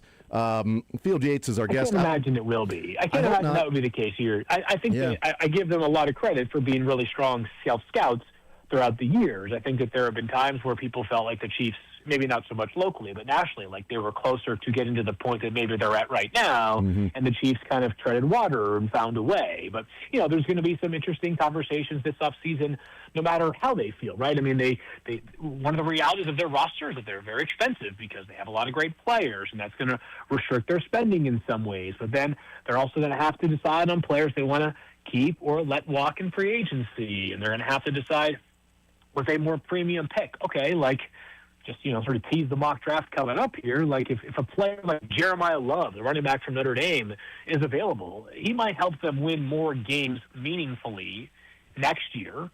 But the team may say to itself, do we want to invest a first-round pick in a running back where we might get a ton of juice over the first couple of seasons or 3 to 4 seasons, but we have seen what the history of running backs is in the NFL. Do we instead approach and see if we can get another offensive lineman who can become a building block for us, along with Josh Simmons and Trey Smith and Creed Humphrey as well. So it'll be a fascinating offseason, not to just eliminate the final 4 games, but as we understand the odds are stacked against them making the playoffs at all, it does shape up to be a much more interesting offseason than probably many have been for Kansas City over the past decade. Yeah, what I'd like to see the Chiefs do is pick in the 20s. And if they don't make the playoffs, it's not because they made the playoffs. I'd like them to pick in the 20s because Brett Veach traded down. Right. And this is the draft to do it. I'll tell you that much. It's not exactly a blue chip heavy draft. It might be more deep than it, and not even super deep, but you might like picks 20 to 60 almost as much as you like picks 11 through 20, if that makes sense. Yeah, but somebody would have to want to trade up to get somebody that's there, and if they're trading up to get somebody that's there, is it somebody that shouldn't be there? Therefore, you have to take them at your spot. That's the whole dilemma, right, that you get into. Last one for you, Field. What's the value of outside voices? This Chiefs team they've promoted from within so much, and then bringing back Matt Nagy, I have longed for an outside voice, and I would love somebody from the McVay family. And if Matt Nagy takes the Tennessee Titans job, I would love for Nathan Shieldhouse, the Rams pass game coordinator, local guy, went to Rockhurst here. I would love for him to be OC just to mesh what Andy's done, the West Coast, and what we're seeing with different offenses, because I'm not really seeing a West Coast style offense be really successful this year. We're seeing other types of offenses in some of those, like the Rams, and I'd like some of that injected. But what's the value of outside voices, if there is one? I don't know. Yeah, I mean, there can be, for sure. We've seen coaches who have kind of dipped their toes into this, Matt LaFleur for the Packers has been somebody who has not been afraid to just tap into coaches he has no prior working relationship with. You know, these guys tend to know everybody on the circuit, but they haven't necessarily worked with them. That's a great question, though, specific to the Chiefs, because it's hard for me to take literally anything away from the greatness of Andy Reid. And as we know, like, regardless of who has what title, much of what the Chiefs do on Sunday afternoons or evenings is the fingerprints of Andy Reid, right? And he's, you know, forgotten about more football in the last hour than I'll ever know in my entire life, right? I do think it's fair, though, at this juncture is like, you know, every coach has been in the league for a long time. You get comfortable sort of resting on your laurels. The right outside voice might be able to provide you a certain kind of spark. I don't want to fence it here too much more than to say this, Jason. I think it probably is like, who is the outside voice? That would make me feel a lot stronger in having opinion about what the influence could or might be. And if it is an outside voice, is Andy willing to, like, take him seriously? Like, would Andy be right? willing Is it to an outside voice just to make the hire and win the press conference for a day, or is it an outside voice and you're bringing in and saying, like, I need to step back. I got too much to do with the rest of my responsibilities that I need you to kind of actually coordinate the offense and make some real changes. Yeah, like, would Andy Reid step back and say, here are my 3 rings that I can tap on the table, and this 36-year-old Nathan Shieldhouse comes in and says, no, this is how we can do it. Like, where did I see Shieldhouse connected to on a college job? Am I making that up? Did I see him connected to Iowa State? Iowa State, yes, exactly. Because he was OC at Iowa State. Well, no, he went to Illinois, but he was OC at Iowa State before he got the Rams job. Yes. There it is. And so a local kid. And I will say, if he were to get hired by the Chiefs and help rejuvenate the offense, I would forgive him for turning down Mizzou and going to Illinois. That would now it would be all square. All square, Nathan. You know what? All square. Has Nathan considered what's best for Jason? Because if he hasn't, then it's about time to. About time. Field, you're the man. Appreciate it as always, brother. ESPN.com. Field Yates, our NFL insider. Appreciate it, man. Enjoy the football. We'll talk next week. We'll see if the Chiefs are still mathematically alive. Sounds good, my friend. Talk to you then. Absolutely. There's Field Yates. Great stuff from him. As always, ESPN.com. We'll take a timeout. We'll come. Yes. What benefits or what's best for Jason is what a lot of, I think, more people should take into account. And, you know, if he were to come in and help, you know, revitalize and add in some new wrinkles and, you know, marry some of the different concepts for this Chiefs team and help it get to next level in the offense, yeah, I would then more than likely, I can't say for a fact because I don't know what that reality will be and how I would feel at the time, but more than likely I'd probably say water under the bridge. Water under the bridge, dude, for going to Illinois. But he may be the Iowa State head coach in like a week. Who knows? We'll take a timeout, come back, continue rolling. More Zone next.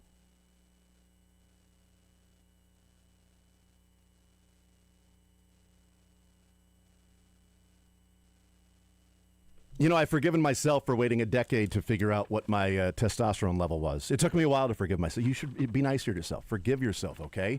And finally, I just went to Heartland Men's Health to see what the testosterone level was. And I feel much better now because I know what it is, and I know that I was a candidate for it, and I know the benefits that it has played in my life with going to Heartland Men's Health. Again, a decade. I was like, what's my testosterone level? I don't know. There's some of these symptoms that are happening. I don't feel the same as I did in my 20s. And this was like, you know, mid-30s. Like, I need to figure out what's going on. And I didn't. Just didn't get around to it. You know, didn't have the energy level. The irony. I don't really feel like going and getting it checked out.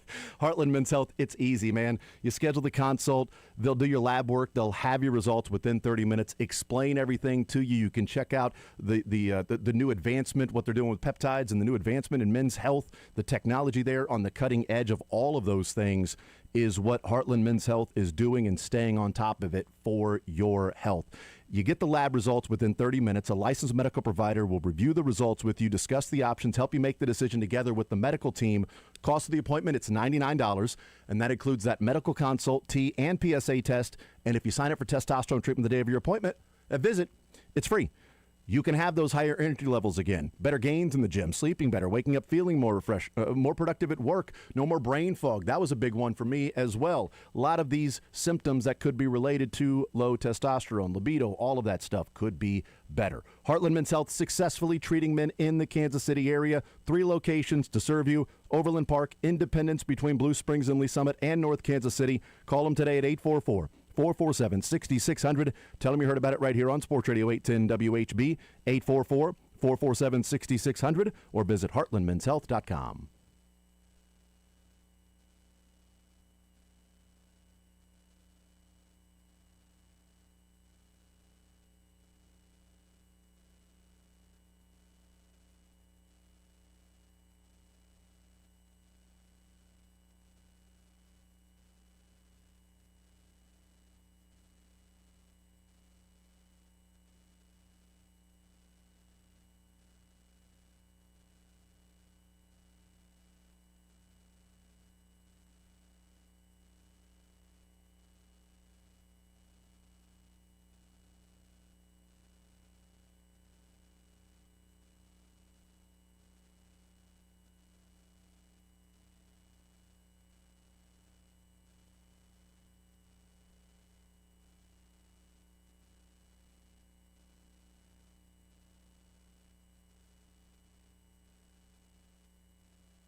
Thank you to Field Yates joining us, talking about this Kansas City Chiefs team, the loss last night, where they go from here.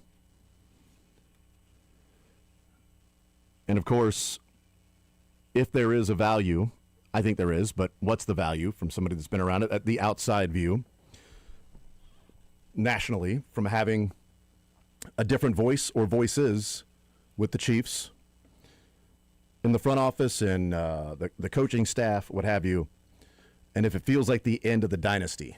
And he said it doesn't feel like the end of the dynasty, but it felt like the end of what this year could be. Yeah, I think it's the end of the dynasty's this era because, 9 consecutive divisions, 7 AFC championship games is certainly on the line as well.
I will continue right here on Sports Radio 810 WHB. Jason Anderson with you, Sterling Holmes, Michael Darcy, heading up until 2 o'clock.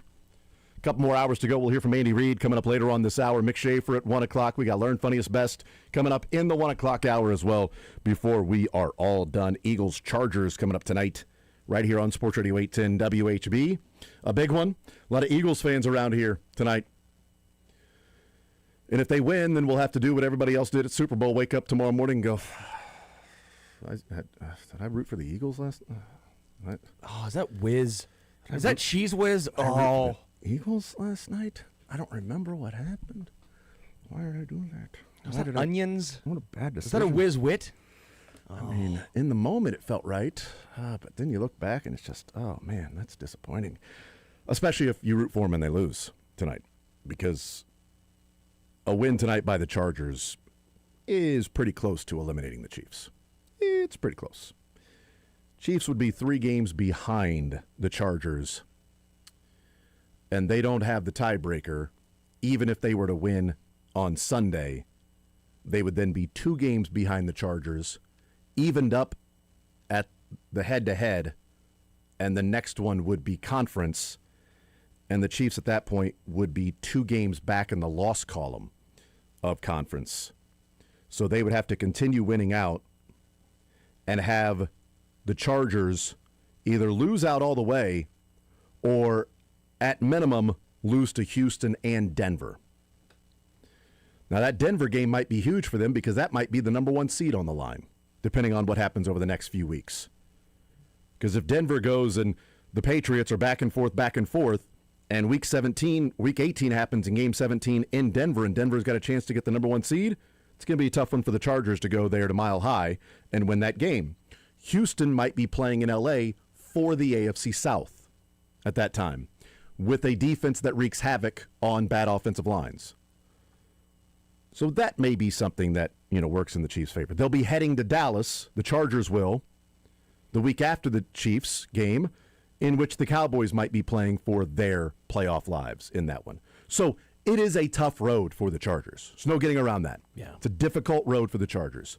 Losing at home tonight will go a long way because they will end the season 3 out of 4 games on the road. At Kansas City, at Dallas, at Denver. And home to Houston, the only one. Every one of those teams are fighting for their playoff lives or division lives or home field advantage lives. They need Indianapolis to lose at least 2 more games if the Chiefs were to win out. They head to Seattle this week. They've got San Francisco at home, Jacksonville at home, and then at Houston. Those last 2 weeks are going to be, division implications. And Daniel Jones is done for the year with the Achilles injury. So you've got rookie Riley Leonard in there playing. And you'll be heading to Seattle this week against that defense. We'll see. And Seattle's defense has been really, really good. There is, I believe, 1 spot available in the playoffs, and that's it. 1 spot available. Oh, yeah. Because you've got New England and Buffalo. You've got Denver. You've got Jacksonville and Houston. You've got the winner of the North. That's 6. Then you have the loser of the North, the Chargers, the Chiefs, the Colts, the Ravens. The Dolphins are now 6 and 7. Chiefs are tied with the Dolphins in the playoffs, record-wise. So there are a lot of teams vying for that last spot. Chiefs have a better conference record than Miami, so technically the Chiefs are the 10 seed or the 10th team in line, where Miami is the 11th. Luckily, they have 2 games up on the Bengals. Okay, if the Bengals would have beat the Bills, by the way, they'd only be a game up on Cincinnati, who has missed Joe Burrow most of the year. That's kind of a disaster. I mean, you're tied with the Dolphins, who they have talked about canning Mike McDaniel and obviously Tua Tagovailoa, and it's been a disaster for KC. I mean, You're in the same conversation as Miami. Yep. Baltimore has 3 of their last 4 games on the road. The only home game is against New England. They go to Cincinnati this weekend. Then they play New England at home. Then they go to Green Bay, and they go to Pittsburgh. I mean, you're behind a team that started Davis Mills for 3 games this year. Yeah. Yep. I know they went 3-0 in the Davis Mills. They just came right in and beat you. They've won 5 in a row. The Texans have. Their last loss was when C.J. Stroud got injured in the 4th quarter against the Broncos.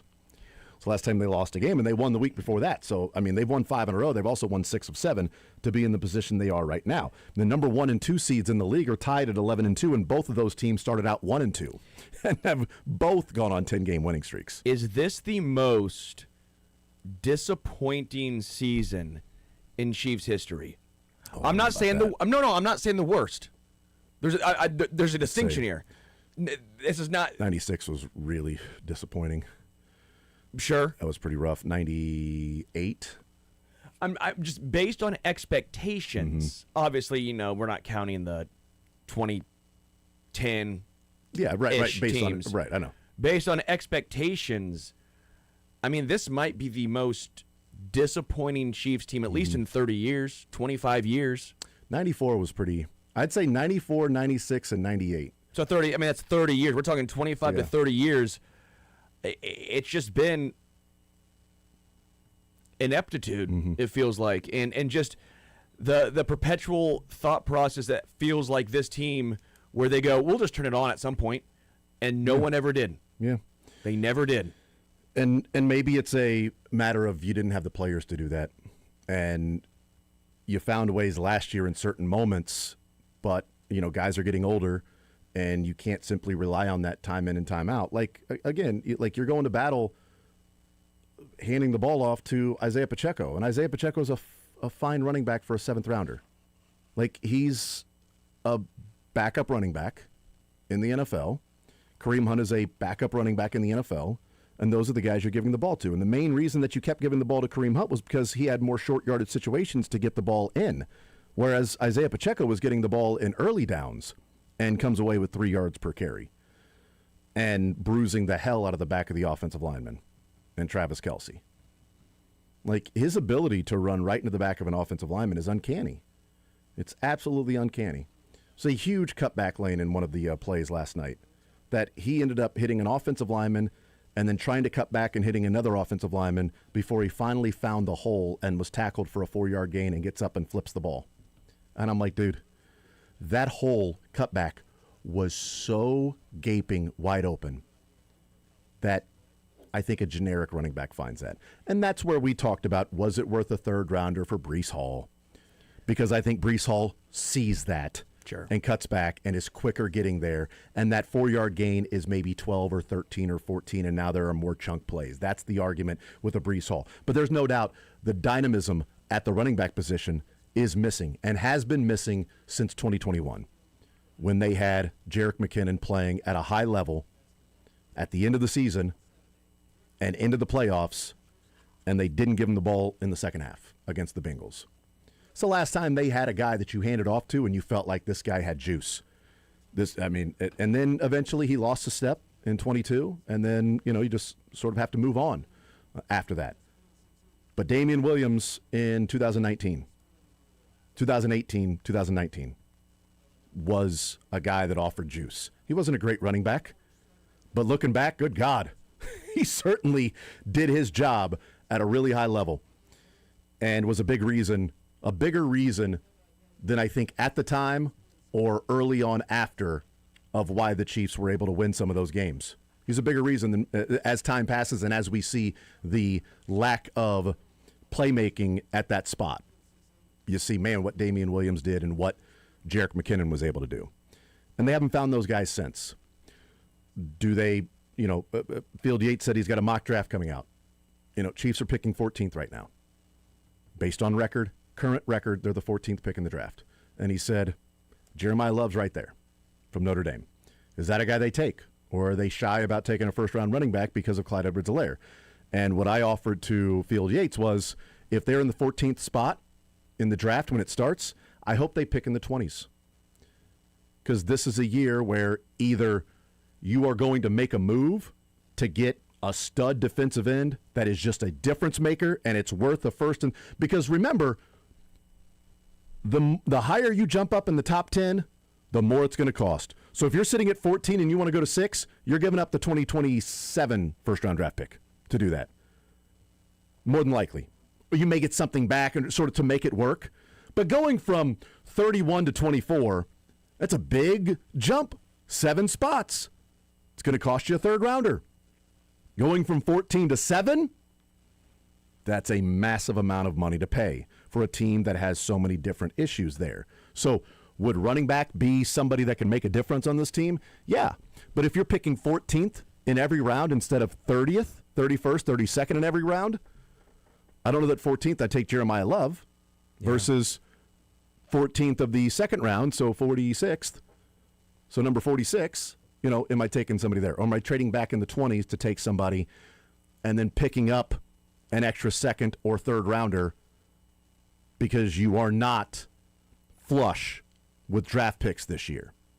No. And you've got a lot of decisions to make, not flush with draft picks. You've got to get a lot of things right. Now, you may get an extra draft pick here if you move on from Trent McDuffie, but those are the decisions that have to be made. Do you pay McDuffie or do you trade him? The Chiefs moved on from one guy, and that was Tyreek Hill, because they felt like, well, we've got Mahomes and we've got Kelsey, and that's too much to pay, and we're going to get a king's ransom for Tyreek Hill. And then we can pay Chris Jones. And we can pay Chris Jones, and we can go and replenish, and we'll be able to piece this thing together with other wide receivers and Travis Kelsey. We'll be a better overall team. And I think they got that right.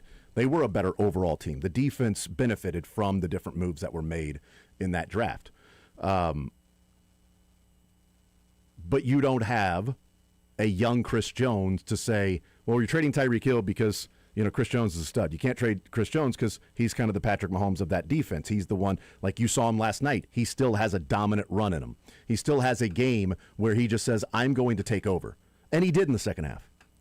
Does part of you feel frustrated that it took this long for him to have a game like that? Because part of me thought, man, that would have been nice to see against the Broncos, or I think he was good against the Broncos. Against the Bills, against the Eagles, against the Jags, against the Chargers, early on games that it didn't feel like he was playing at that level. Against the Cowboys, not great. It was a short week. He's getting older. Yeah. You have a longer rest, and then he's dominant. So maybe there's something to be said for that. Sure, of course. For Chris Jones. I thought he was good against the Broncos off the bye. Thought he was really good against the Colts.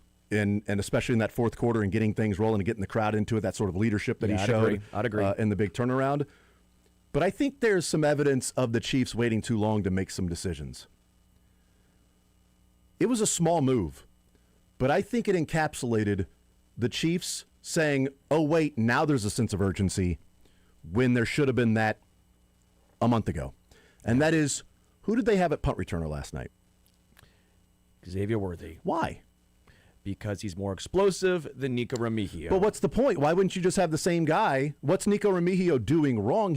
It's not Sky Moore. He's not dropping the football. He catches every single football. He makes good judgments, you would think. But why is he not returning punts yesterday? Unless the Chiefs were saying, okay, it's back against the wall. We need all of the moves that we can make. We need big plays here. We need sparks. We need big plays here or there against this defense, the Texans, so maybe we need shorter fields. Let's put a more explosive guy out there to help us.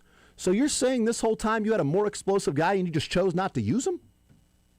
So you didn't actually feel like there was a sense of urgency. It was all lip service. It seems like a small thing, but I think that is also one particular move that presents the overall thought process of this Chiefs team. They didn't put Xavier Worthy back to return punts against the Broncos or the Colts or the Cowboys or the Bills before that. No. They had Remigio back there. Ooh, we got to win out. It's like a playoff time. This is a good defense. Our offense hasn't really been all that great, and now it's a good defense, and we have offensive linemen that are out. Let's see if we can hit a couple of home runs or come close to it and get big plays on special teams. Let's put Brashard Smith back to return kicks, and let's put Xavier Worthy back to return punts. That move was because they wanted more explosion.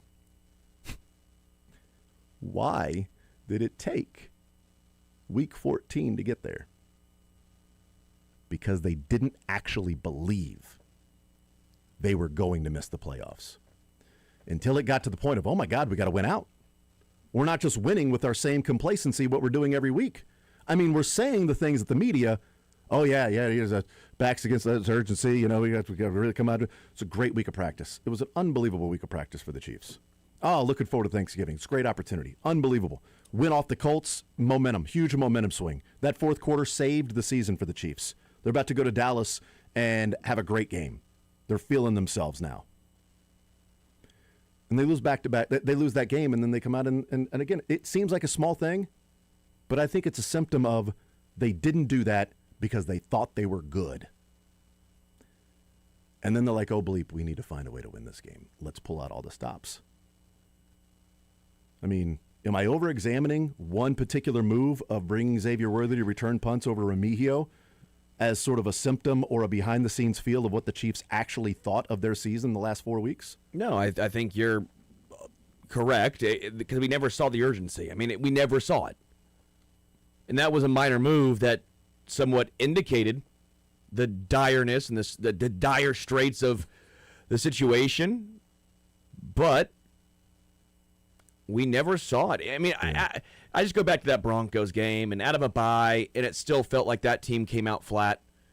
And again, I'm not saying you have to score a lot of points to prove that you have the energy, because I think we can all agree that in this game, this Chiefs team had energy. I don't think there's denying it. They just played bad football. They played bad, but there's no denying that the Chiefs' defense and I think the offensive line and Patrick Mahomes, like there was an energy behind it. They just played bad football. Against the Broncos, and even against the Colts to an extent, you're sitting here just going, I don't think we felt that urgency. It didn't seem like they understood the magnitude of what was transpiring in front of them. Whether that's Andy, the coaching staff, the players who, I get it, when you've played in 7 straight, and not all the guys have, obviously, but when you've played in 7 straight AFC title games, you're sitting here going, well, it's a regular season game. It's kind of hard to get up for. You have 17 games in the regular season, man. You're getting paid a lot of money. If you can't get up for 17 games, you're in the wrong business. Yeah, 100%. Let's take a timeout. We'll come back. We'll hear from Andy Reid on the other side of the break. More Zone next.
I will hear from Andy Reid here in a second. So, just want to go back to what we were talking about in the previous segment there. I thought Remigio was a healthy scratch. So I did too because I'm a dumbass. Well, yeah, both there. I thought he was a healthy scratch. I just saw that he was inactive. I didn't see Friday's injury report. That's on me. And Matt Derrick actually put out that he suffered a concussion in practice. Well, it was listed as shoulder on. Now that I look at the injury report, because I've had a couple of people to say that he was out. That's why Worthy was back there. All right. You know what? No, we're just going to say they still would have put Worthy back there. God, I wish. I wish. But that's not. They would have absolutely put Remigio back there. So, rant withdrawn. Erroneous. I object. Yeah. Sustained.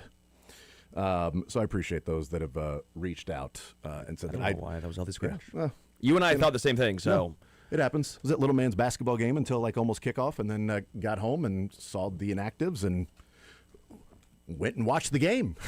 I was eating hormiga. Listen to the post game. Woke up this morning, cut up some sound, got ready to go. Let's roll. Wrote down Worthy kick or punt returns. Like, let's go.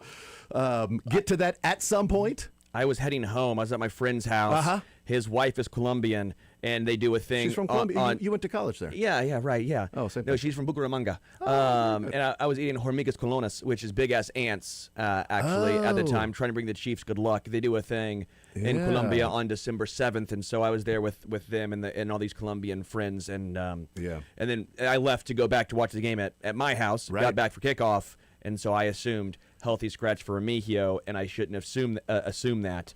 And, I take full responsibility for little man's basketball games being that late on a Sunday. Full responsibility for it being somebody else's fault. Yeah. No, totally on me. I appreciate those reaching out.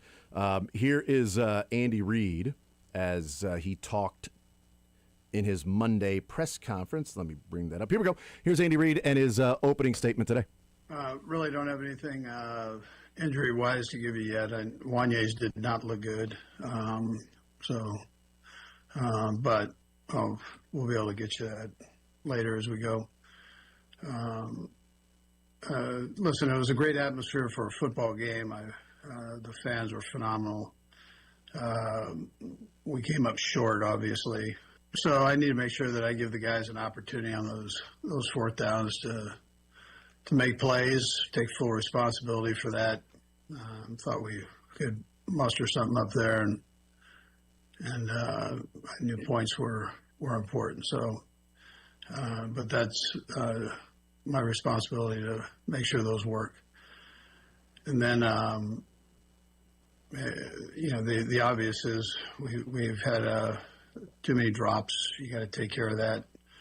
I'm not sure where these came from. We've been catching the ball pretty good there till last couple games. So we've got to go back to that and make sure we're done. These are great players that have had some drops, and quarterback I know would like to have a couple of those throws back. But we've got to start making those kind of plays offensively.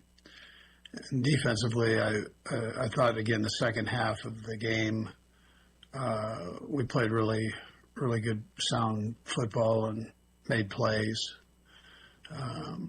We're able to put the ball back into the offense's hands. And then special teams, I thought did a good job too. So with that, time's yours.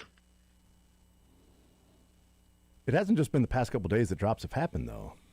Like obviously in the last 2 games, but in the last 2 weeks, last two games they played, there were big drops by Rashee Rice on third down, but it's not something that has just popped up out of nowhere, right? Yeah. And he said, I'm not sure where those are coming from, those drops. They're coming from guys who should be catching the ball is where they're coming from. It's been all season, though. Travis Kelce has had drops this year, resulting in interceptions. And Rashee Rice has 3 weeks in a row where he's had a pretty big drop where the ball just went through his hands. Against Denver before half, third down against the Cowboys. I think they were down 17-14 at that point. And then, obviously, the one last night on fourth down and 4, down 17-10. Like, those were... It's not just something that's happened in the last 2 games where this team has caught everything. And as he said, I'm sure the quarterback would love to have a number of those throws back. I think there were some that he would like to have back, yeah. I think there were some that he could have placed better in certain situations. Some of those drops aren't all on the people that dropped it. You know, the ball was behind Travis Kelce on the interception that he had to turn, but there were 3 defenders around him and, you know, make the play. The 3rd down and 2, when they were down 10-7, pass to Kareem Hunt that hit him in the helmet. Kareem Hunt had all day to run over there, nobody around him. Mahomes could have waited a second later, not put as much heat on the ball. Yeah, maybe lob it a little more. Not maybe throw it, sort of behind Kareem to where he had to turn and catch it. Yeah, if he places that a little bit better, I think Kareem Hunt catches the ball and, turns and they pick up the first down. And who knows at that point? Maybe it's not 10-10, maybe it's 14-10. And then obviously the decision is much different on 4th down and 1. So yeah, there are some things along the way that you could say he'd like to have those back. But it is, life isn't fair.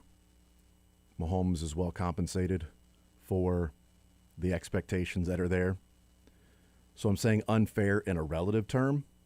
It's unfair to expect him to be perfect in a game with the surrounding that he has to assess each and every play if Danielle Hunter or Will Anderson will win immediately or if Caliendo will get bull rushed and lose immediately while assessing what the defense is doing, while disguising coverages, the best defense in the league, while needing to manipulate the pocket, while then throwing the ball and hitting 87 in the correct spot or hitting Rashee Rice better in his hands, or as one tweeter or Xer or response that I had last night, don't throw, as he called it, helicopter balls. So apparently the ball wasn't a good enough spiral to Rashee Rice for him to catch it. Like, watch that play again from behind. You're saying that's not a good enough spiral?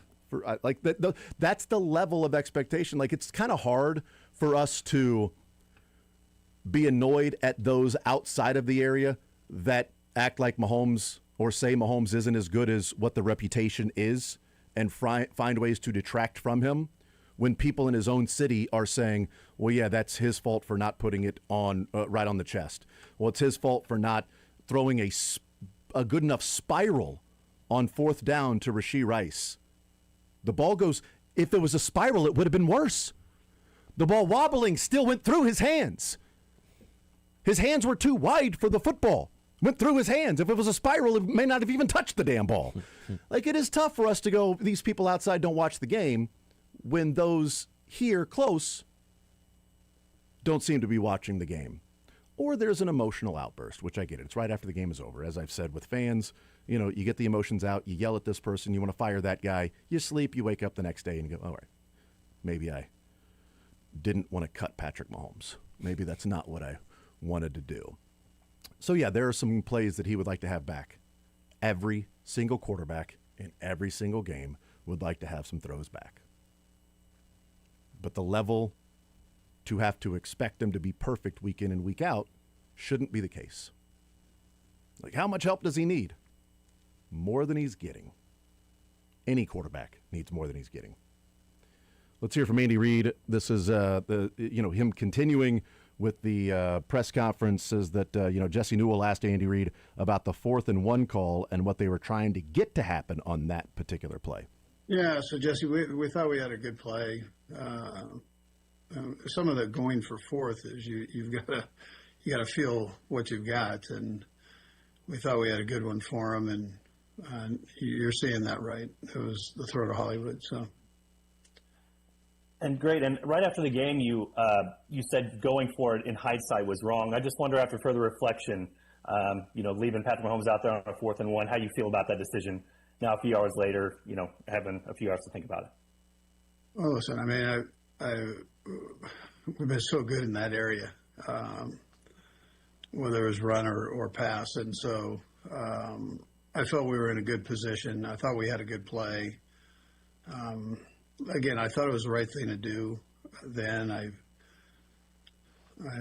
This is terrible to say in a situation like this because we didn't win and we didn't get that, but I would probably do that same thing again.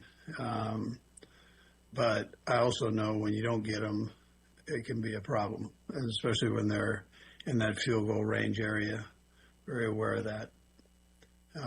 But again, I thought the risk reward was right for that time. It slapped me in the face, though, so it didn't go that way.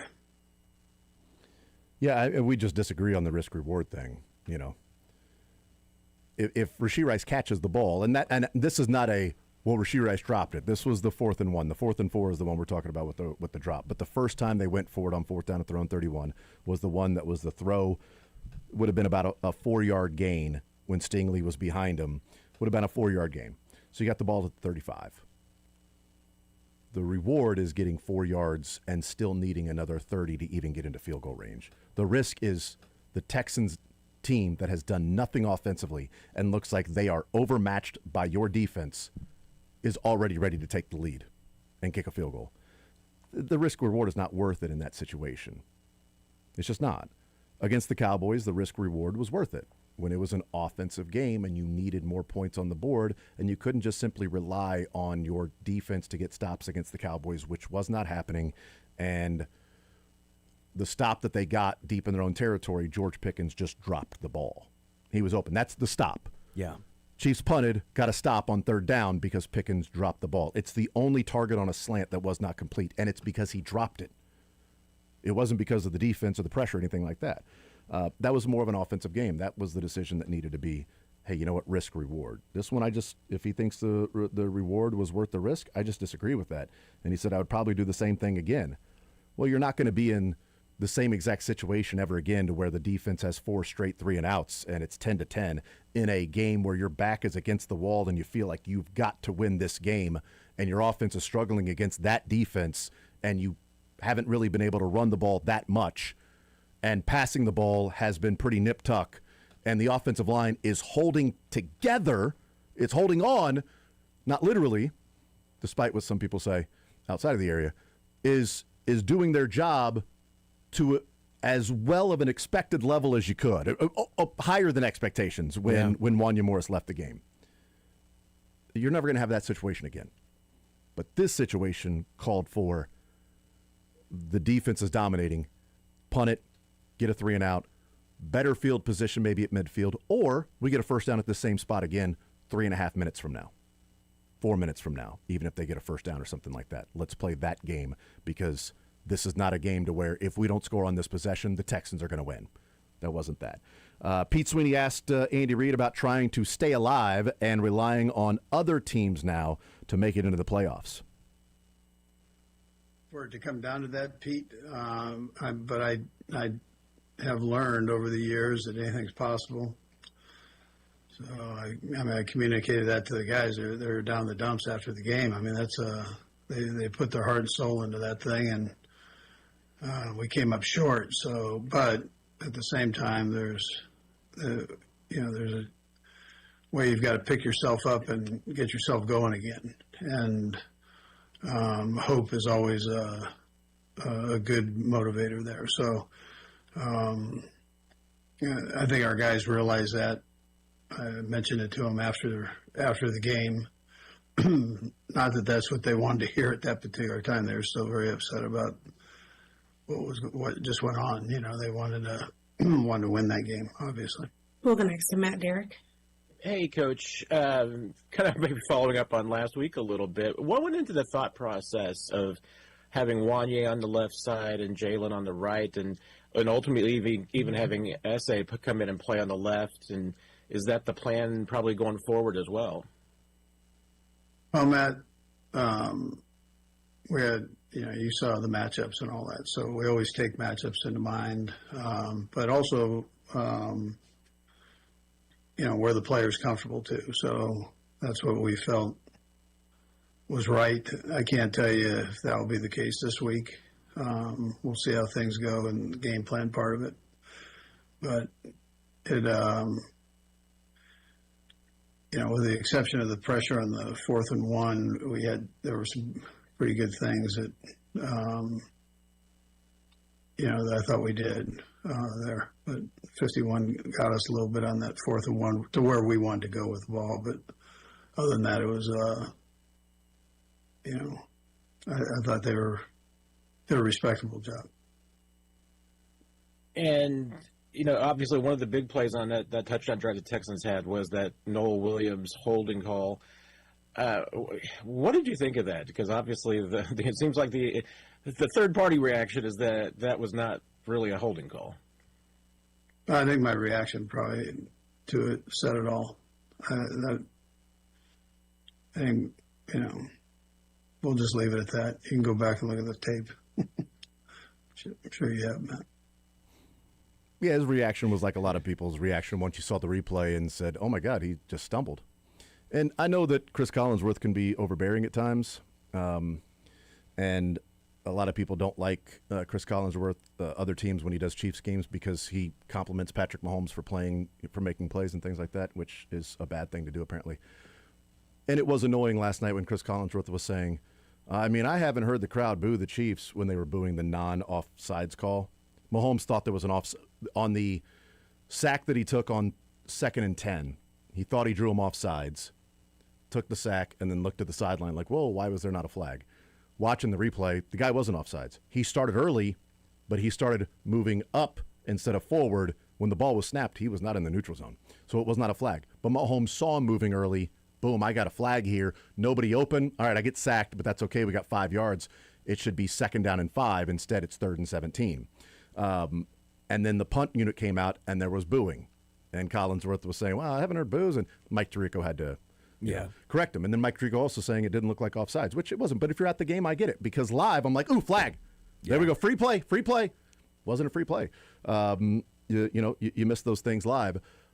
But credit Chris Collinsworth, because before they showed the replay, he goes, did 20 actually hold, or did Nico just fall down? Did he stumble and fall? Let's watch this again.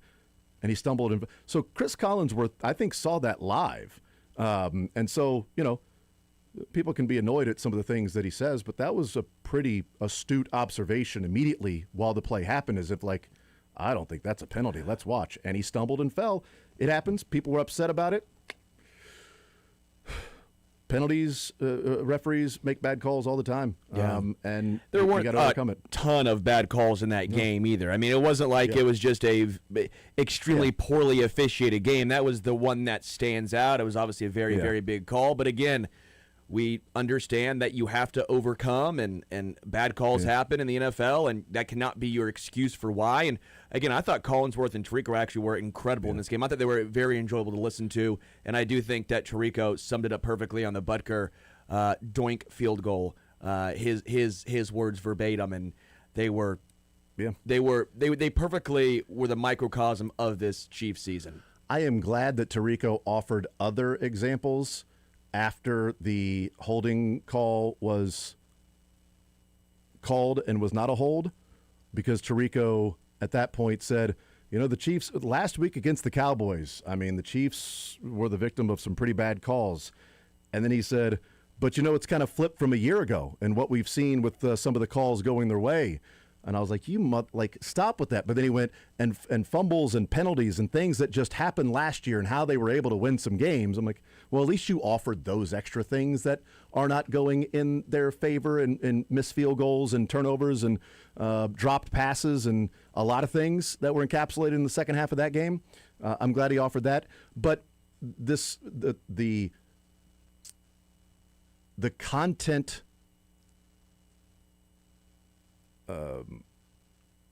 not even creators, right?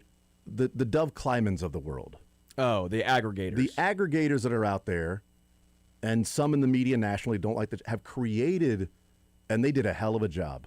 They packaged it well because people have fallen for it hook, line, and sinker, and they fell for it because they wanted to fall for it.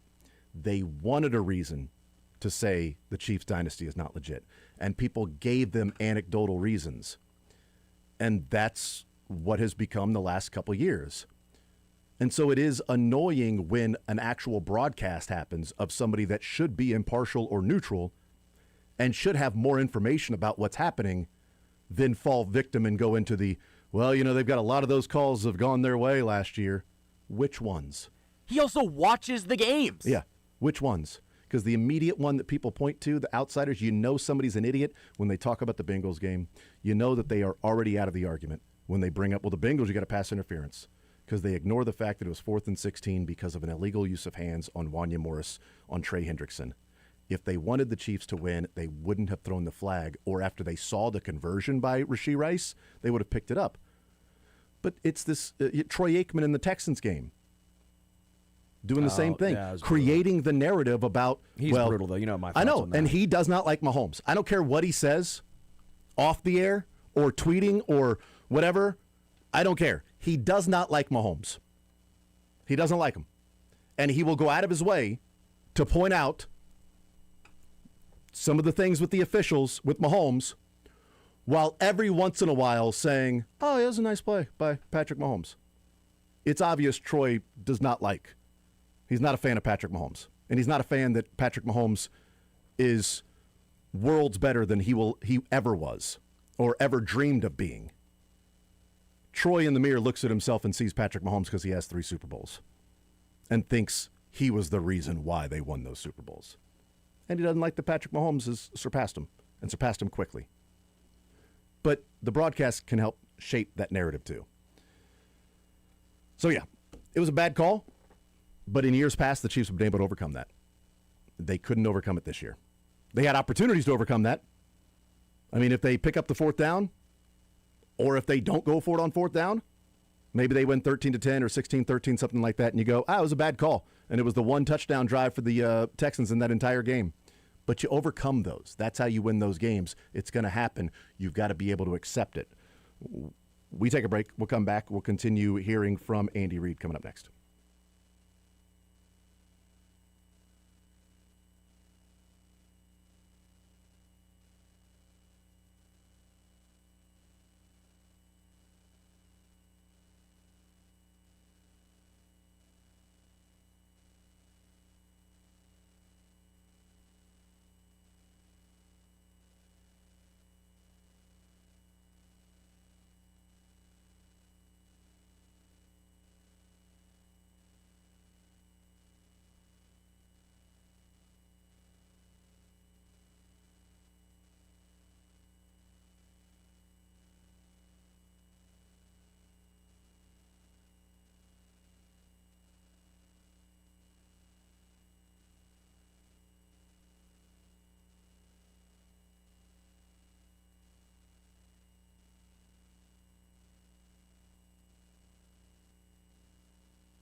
All right, wrapping up this hour, we'll talk with Mick Schaefer in the 1 o'clock hour, heading up until 2 o'clock. The program takes over at 2 o'clock. 6 o'clock, Hawk Talk with Bill Self, coming off a big win over the weekend against the Missouri Tigers yesterday.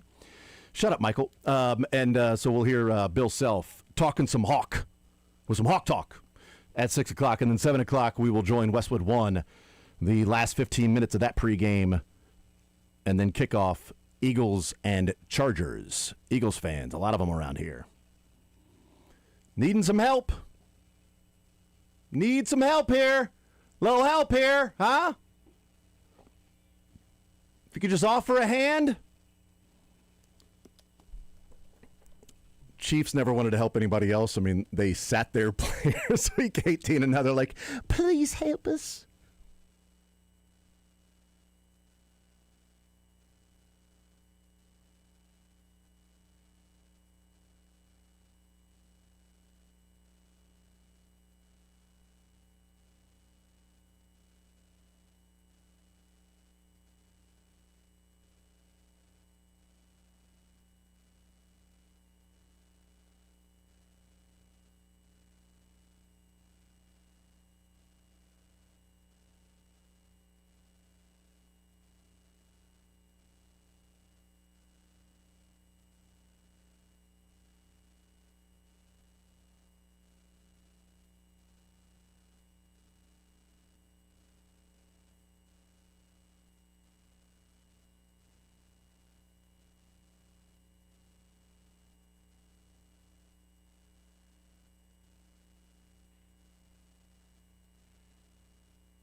Twitter thinks he's funny. Shame on you nerds. His wife and kids think he's lame. No! We couldn't get Paul, so we're stuck with Mick. Yep. Okay, still got it going on. Mick Schaefer on the Zone with Jason Anderson.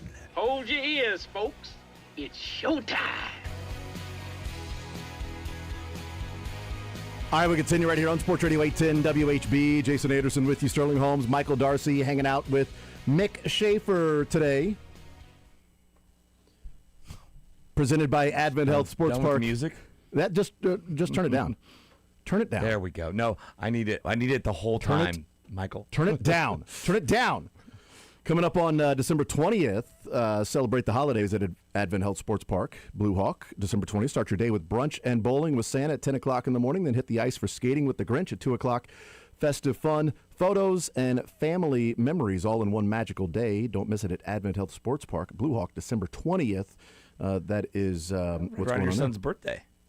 Yeah, it was I'll already tell my best. It was my son had a birthday party at Advent Health Sports Park on Saturday. It was really cool.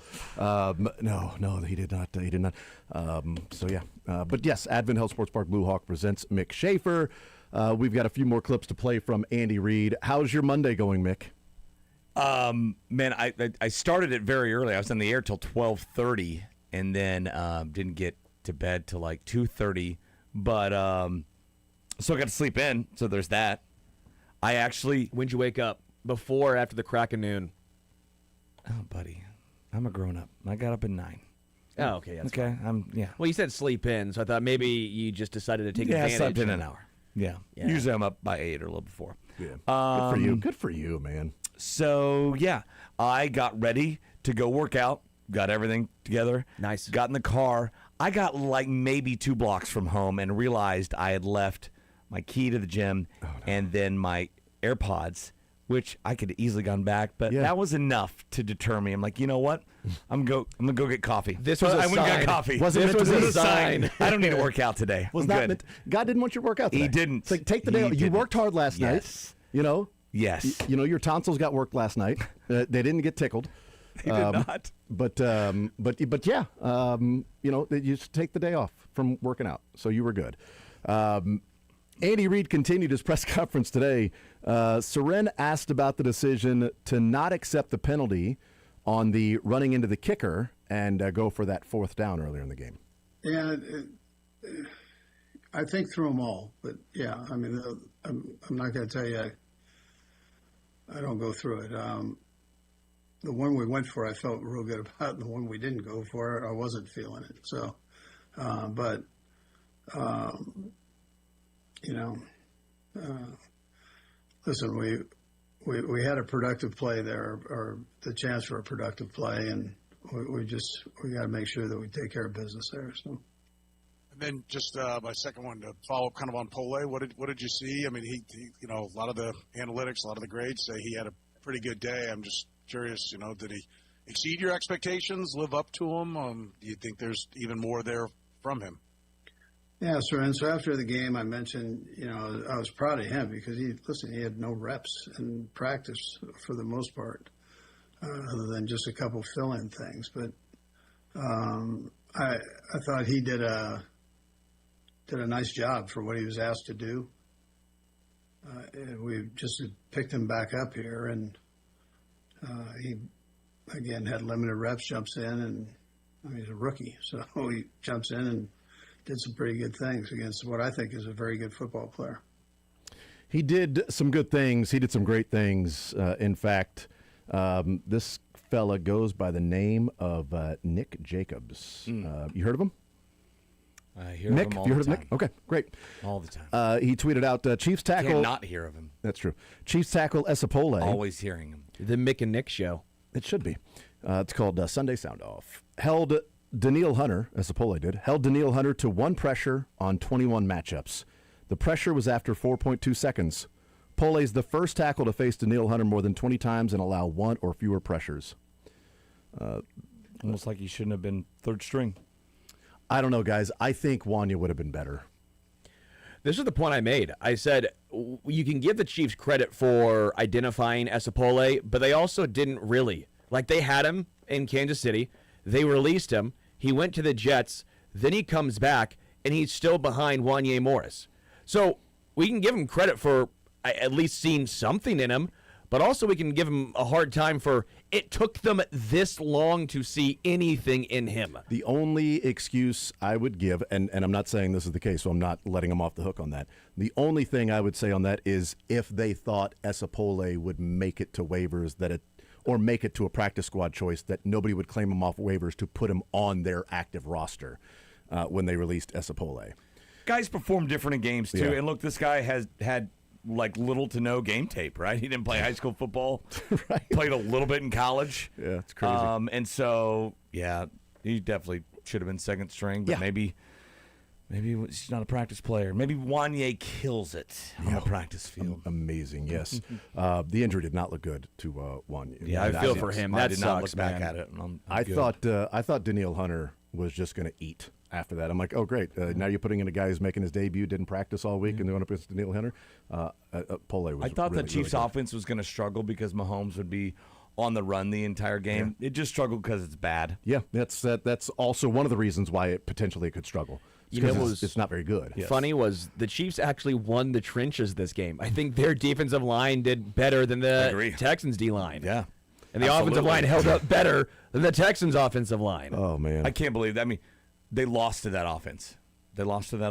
I can't believe it. Yeah. That C.J. Stroud-led offense. It's hard to believe.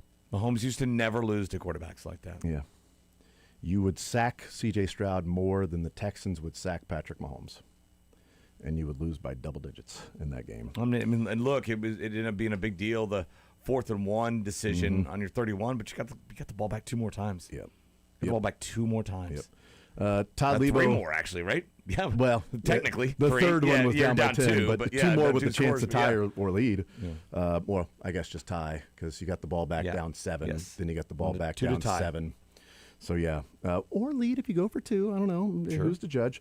Todd Lebo got involved in the Monday Zoom and asked Andy if there was a common thread on some of these dropped passes this year. Yeah, it's not from a lack of effort part. It could be as simple as just taking your eyes off the ball to see where where you want to go in these traffic throws.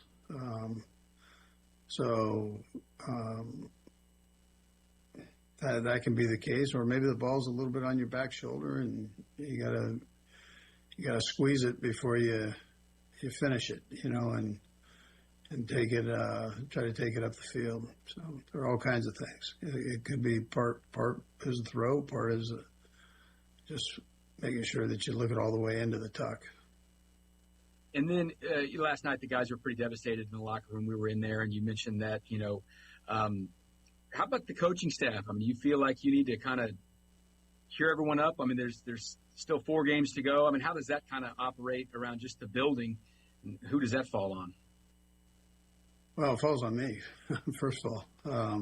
So our guys will be ready. They'll be ready to go. And we need, I think you go through this and you kind of regather your thoughts, and time is a friend here for you in that area, because you spend a lot of time on this, Todd, as you know, getting ready for these games. And there's a lot of effort that goes into it, and you should feel that. If you've put everything out there and you've come up on the short end, you should feel a sense that, listen, we've got to do better here. And that's not a great feeling normally. But on the other hand, you go back through and you still have an opportunity to go. That fires you up. And so you just need a minute here to catch it. Now, we don't have the players in today, so they're going through that. We're deep into the Chargers right now, so as we speak. So it's that's how it rolls. Okay, I do feel better after that because Andy said that they'll be ready. So the guys will be ready. So I do feel better. They just have to clean some things up. He hadn't said that. I mean, he didn't say that, but he said, with the coaches and the players, and after that locker room, we'll be ready. Mm-hmm. So I feel much better about the game coming up on Sunday. Luckily, they've got extra rest in the team they're going up against, like the Texans yesterday. That's it. The 3 extra days rest, and the Chargers playing tonight against the Eagles. Last one here from Andy Reid. Sam McDowell asked if he was feeling the same energy and passion in the fourth quarter. Yeah, listen, I do feel it. I thought there was great energy actually going into that, and I don't think it was an energy thing that got us in this game here. I felt like the guys were into it, were encouraging each other, and it seemed very positive. We just had a couple negative things go wrong. I mean, that's where I'm kicking myself in the tail on the fourth down. I mean, we did have some momentum, if you want to call it that, but there at least was a positive feel going, and then we didn't get trying to build on that, but it didn't work out. So when they don't work, it's not a good thing. And then I wanted to ask you about a very specific play that we didn't ask Patrick about last night, but the play where it looked like it potentially could have been offsides. There was not a flag thrown. Was there confusion about whether or not that play was live? And because it looked like you had, at least Hollywood was open downfield. Was that a play that you maybe sensed as a missed opportunity to get some yards in one way or another? Yeah, I do. First of all, I thought it was offsides. I mean, I think everybody did at that time, but it wasn't called. Normally, Patrick, when he knows it's offsides, he hangs on to it and tries to shoot it down the field as far as he can get that thing to go. So to a receiver, but he got a little bit of pressure there and late as he was waiting on it. Yeah. That was a touchdown, by the way, on that play. There was a blown coverage by the Texans, and they had one safety to guard two guys that were running deep. Hollywood was running a deep over, and then I can't remember who was just streaking down the numbers or the seam on the left side, and they let Hollywood go, and they let the guy who was running the seam, and there was one safety in the middle there. And I thought as soon as Caliendo started getting beat, if Mahomes just launches it down to Hollywood, like he's already open at that point. I think he was trying to dodge the guy in the inside to then set his feet and make a better throw that would be there for a touchdown. It didn't have to be a perfect throw, though, because two guys were open on that one. I thought it was offsides in real time. I'm like, oh, cool, free play. But then you went back and watched the replay, and I'm like, oh, he wasn't offsides. I feel like they just showed a replay from the end zone. Did they show one from down the line? I had to rewind it myself. Because I went Tirico or Collinsworth just flat out said he wasn't offsides. Yeah, I went and rewound it myself, and it was like he was moving before the snap, but he was coming up. Sure, yeah. He was standing up, and it looked like, well, there was so much movement early, but also the offensive line, there was no Jawan Taylor move that you see when it's like timed perfectly with Creed. Creed was moving the ball before anybody in the offensive line was moving. Yeah. So it looked really like it was offsides, but going back and watching, I'm like, no, it wasn't. He's standing up, and then the ball is snapped and moved by Creed, and the guy gets across there. But it's even more surprising if Patrick thought it was offsides. That's typically one he will just launch deep and go, it's offsides. I got a guy right there. They let him go. Boom, let me throw it down the field. He didn't, and they end up punting on that particular play. They did not get screwed on a call because it wasn't offsides there. This offense can't deal with any adversity in a drive. A penalty kills them. A non-penalty will kill them. Yeah. A drop will kill them. Sacks There's no in the drive. And it's a team. I mean, look, it's been a team for years of undisciplined mistake makers, and they've been talented enough to overcome it, and they've slipped talent-wise, and now they're not good enough to overcome those. Yeah, I don't know that Andy understood the question that Sarin asked about the running into the kicker. What would that have been? Fourth and what? It would have been fourth and five. Fourth and five. Fourth and five from the Texans' 44. Yeah. So you'd have been at the 44 of Houston on 4th and 5, which to me is even better because you're forcing the Texans' defense to run back on there. We just got to stop. We punted. We're off the field, sitting down, taking our helmets off, looking at stuff. Hold on, what? They're going for it on 4th and 5. I've got to run back out. As opposed to we tackle Mahomes at the 31. It's 4th and 1. They're going for it. We're staying on the field. We're in the game. We're in the play. We've been out here this entire drive. Now we've got one more play to make to get off the field. I think it's even more detrimental if they run off the field. Okay, whew, you exhale, and now it's, oh, bleep, they're coming back on with the 4th and 5 going for They it. pinned him inside the 10 there, right? I wonder if that had to do with, like, Danny's like, okay. At the 9, yeah. Yeah, good chance we can get a 3 and out and get the ball right back at midfield, as opposed to if it goes to the end zone, they get it to 20, then I think he maybe reconsiders that decision. But, it's smart to play for field position in a defensive game. Yeah. That's something you would want to do on a punt situation. That 4th down, coupled with the ones at the end, certainly raises eyebrows there.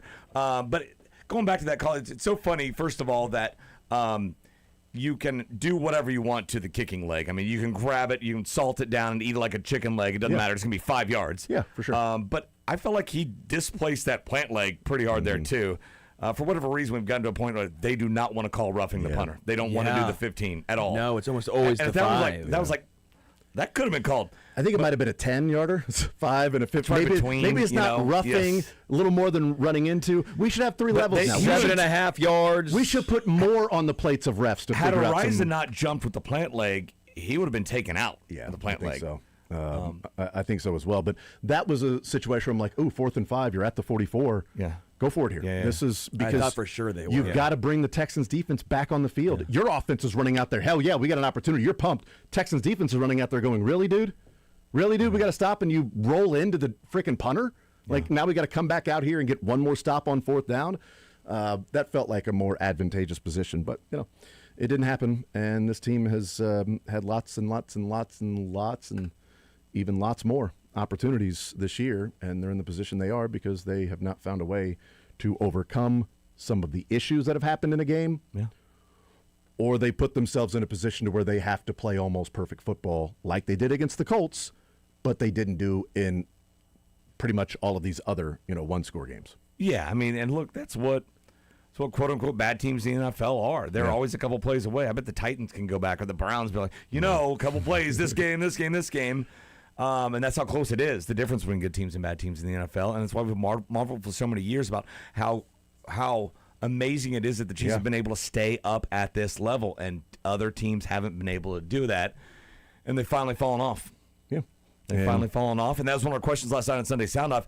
Does this feel like the end of the dynasty or a road bump to where in 10 years we'll look back and like, the dynasty was great, minus that 2025 season, but then they changed some stuff. The roster and staff had an overhaul, and they went in this direction, and it took they took on this shape, and they were back to being the Chiefs.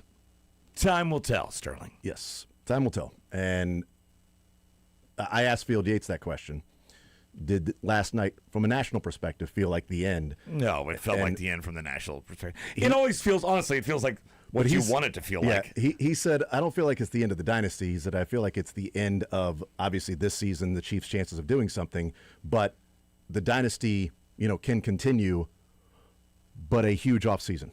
Huge offseason. If you want to continue the quote-unquote dynasty, it's a massive offseason in free agency, in decisions, in bringing guys back. Where's the trading draft? guys? We might go if they're picking like 12th. Right now they're 14th. Right now they're picking 14th. Oh, it could get worse. It's in Pittsburgh. This team isn't motivated when they have a season on the line, and now that it's over, I mean, are you expecting them to go any better than 2-2? No, it's in Pittsburgh, so no thanks. Good point. Yeah, look, if the Chiefs lose on Sunday against the Chargers, then Gardner Minshew should finish the season. If Mahomes is having a heating pad on his left knee after every drive, and Mahomes rolling to his left and throws that interception because he's throwing off of his left leg falling to his left, that's, the one that he's favoring right now and he can't get enough on it, then what's the point of having him out there playing if you're mathematically eliminated? I'm tired of football teams quitting on seasons. All over, all levels. Play him. He'll play. College football, maybe? What's that? Couple teams in college football. A lot of teams. I'm actually asking this honestly.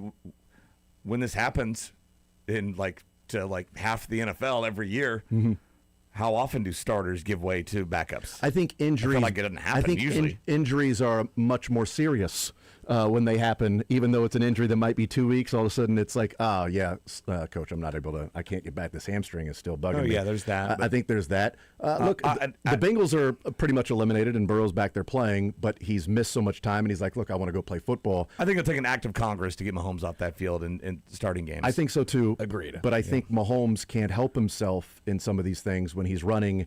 And if he's going over to the sideline and having to put a heating pad on his knee and he's hobbling out there, there's a 3 in front of his age.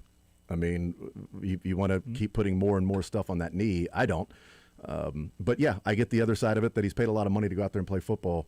And, if you lose to the Chargers, are you technically, mathematically eliminated? I would think yes, so. You are.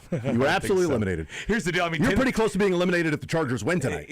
Look, 10-7 can absolutely get teams in the playoff. Yeah. But those teams don't.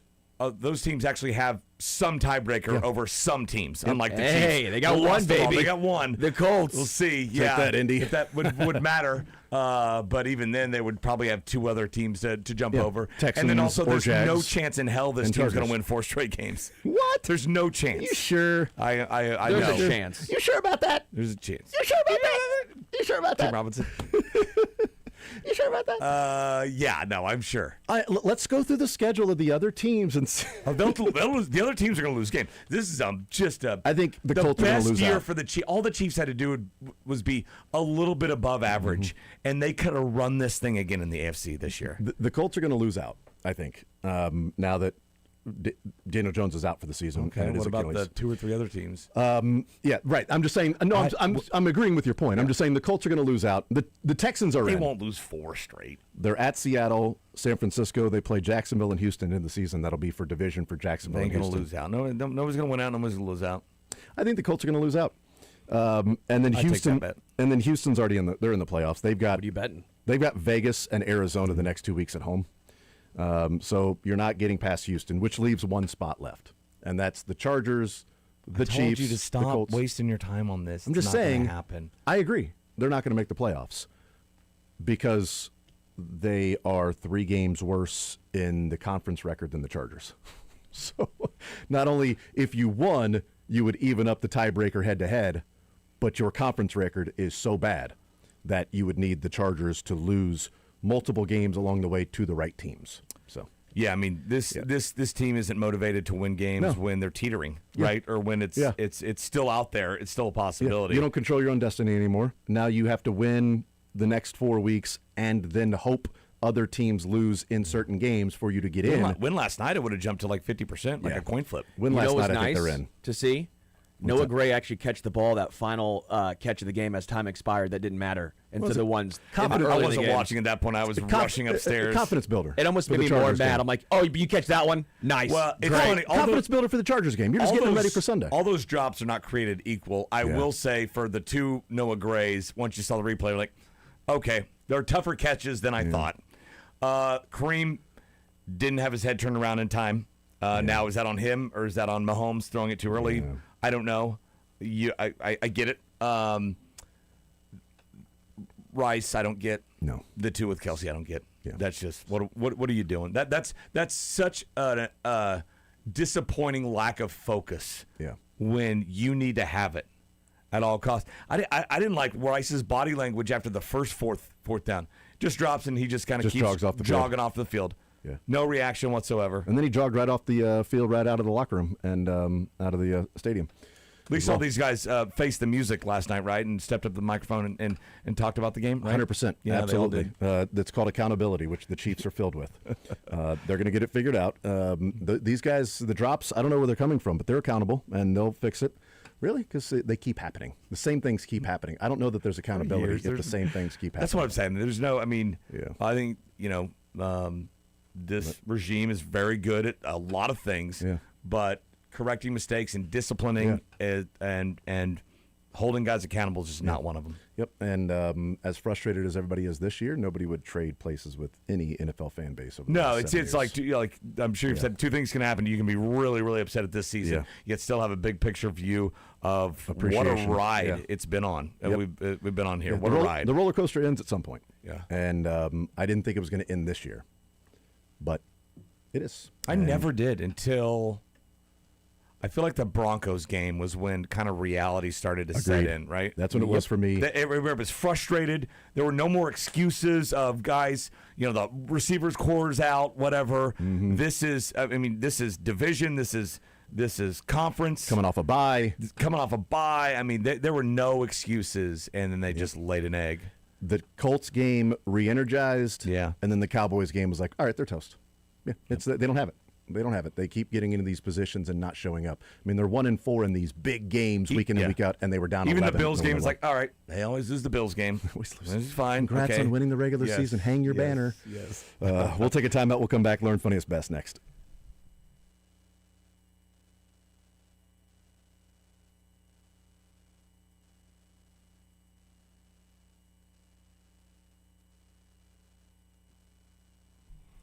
The ride this weekend was not fun for a lot of Missouri fans, but alas, there's something that can make you happier. FanDuel Sportsbook, now live in the Show Me State. They are kicking things off with an offer that is tough to beat. Right now, new customers can bet $5 and get $300 in bonus bets, win or lose. So whether it's football, basketball, hockey, or more, you can bet it all on an app that's safe, secure, and super easy to use. The Sterling Stamp, 0 for 6. My Sterling Stamp is not done very well, but I'm not giving up.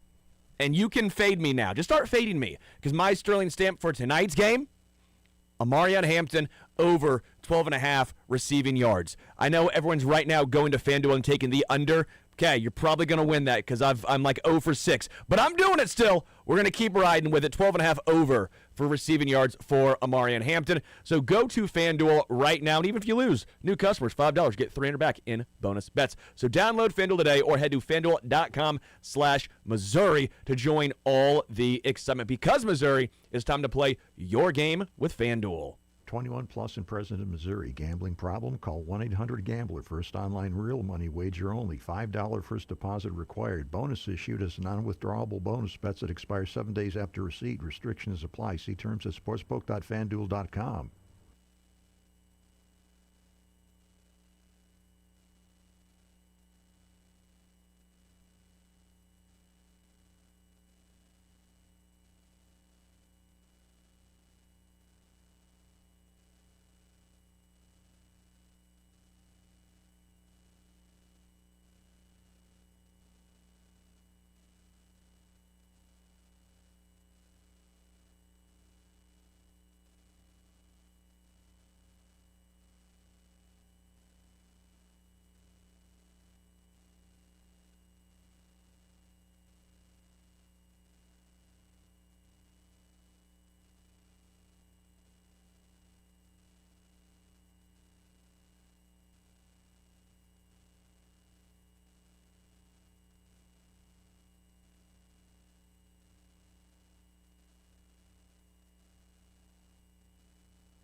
All right, we continue right here on Sports Radio 810 WHB. Time for a little Learn Funniest Best, Sterling. Learned Funniest Best, presented by Cutwater. Real cocktails perfectly mixed. Create your ritual before your favorite college football game and every Kansas City football game, which is what I needed during yesterday because I not only watched that, but watching college basketball. It was not good for me. So Cutwater's helped get me through. That's what I needed. I cut out water and drank Cutwaters, and that really made me feel better about myself. Dude, I was going to go to the game. I had a credential for it and everything. I was going to go watch the game, then go to, obviously, the Chiefs game. I got down there 11:30. Every parking garage I know within half a mile I'm going to, and they're all like just, lines around the block. And so I was like, well, screw this. I'm going. I'm going to go work out. I watched. Yeah, oh, darn it, I don't have my fob. And I I'm going home. I ended up at a coffee shop. All right, learn funniest best. What we learned from the weekend, funniest from the weekend, best from the weekend. What I learned from the weekend is that when LeBron had his double-digit consecutive games of scoring double-digit figures streak broken at 1,297 consecutive games of scoring at least 10 points, what I learned is that Kevin Durant is the active leader now in that particular stat. And to break LeBron's record, all he needs to do is play 82 games a year for the next 12 years and score in double digits to break the record. I think he can do it. So that's it. So he's at what, a couple hundred? He's 82 games a year times 12. What's his streak right now? I don't know. Not close. So it's weird you did the difference and you don't have the current streak. About 1,000. He's about 1,000 away. And the streak was at what? 1,297. Yeah, so he's got a couple hundred. So, he's fine. He's fine. He's on pace. On pace to do it. And did that make you say Jordan's better now because LeBron couldn't do it? LeBron couldn't hold the all-time record. Yeah. I don't know. Go ahead. I'm just trying to give you a hard time. Time he stopped being a ball hog, right? Yeah. I know, right? He passed on the last play. I learned to win. So most of this is from Florida because I was there last Monday, so I'm doing kind of what I was doing in Florida because it's my rules. I learned how much an anchor costs. Like a sports anchor? No, they're expensive, aren't they? So we went. You'd be surprised, Michael. Yes. They're pretty cheap, especially when you got to buy them out of their contract. So in Florida, we had the boat there to the bar, but we didn't bring an anchor. Yeah, you did. So we needed to buy an anchor. You have to anchor at the bar. You can't just tie up. Oh, it's in the ocean. Gulf of Mexico. Yeah. No, you need an anchor. There's no tie up. It's the ocean. You're on the shore at a bar? And not really the shore, or else you're not getting this boat. These are big boats. You're not going to get back. You're going to get stuck. I think the ocean, that's a big old long anchor if you have to go all the way down to the ocean. Yeah, we've done it once before where we did that and we parked. Everybody anchors when they anchor, pull yeah. up. Yes. They don't just tie up too. And if you would if you'd go up, you're going to get stuck. We've got stuck before when the low tide went out, and we have to have everyone from the bar come out and push us. So we learned our lesson. Yeah. So we got an anchor. You learned your lesson. You learned your lesson to not have an anchor. And to go buy one. I got there late, so $500. Just a guy on the beach, random guy. $170 in a blunt. That's how much an anchor costs. That's the going rate for. Is that the official? That's the official rate. The official rate. We Okay. found the official rate for an anchor. What's the currency exchange with that? So you got the blunt, or you had to give the blunt? We had to give one away. Oh, you had a blunt? Well, luckily, I didn't have one. Okay, yeah. Luckily, you just but we got. Here's the thing. I don't have the $175, guys. We only got 170. Can we give you 170? And I've got half of what he wants. He told two things he needed. I don't have the cash. So I learned how much an anchor costs if you go to a random guy on the beach. There you go. Mick, what'd you learn? I learned about the transfer king of college football. His name's Max Johnson. He's Brad Johnson's son. He is Mark Rick's nephew. Had no idea. How about that? Brad married his sister. Mark married his sister. Something like that. Something like Whatever that. happened then. Maybe they married sisters. Who knows? But this guy's name is Max Johnson. He played 2 years at LSU. He then played 2 years at Texas A&M. Played. He then played 2 years at North Carolina. Yeah. 6 years, and he is in the transfer portal because he has another year, obviously, left of eligibility. When he committed to LSU, K-State obviously had a different coach. His name was Bill Snyder. Urban Meyer was coaching at Ohio State. What? Yes, that long ago.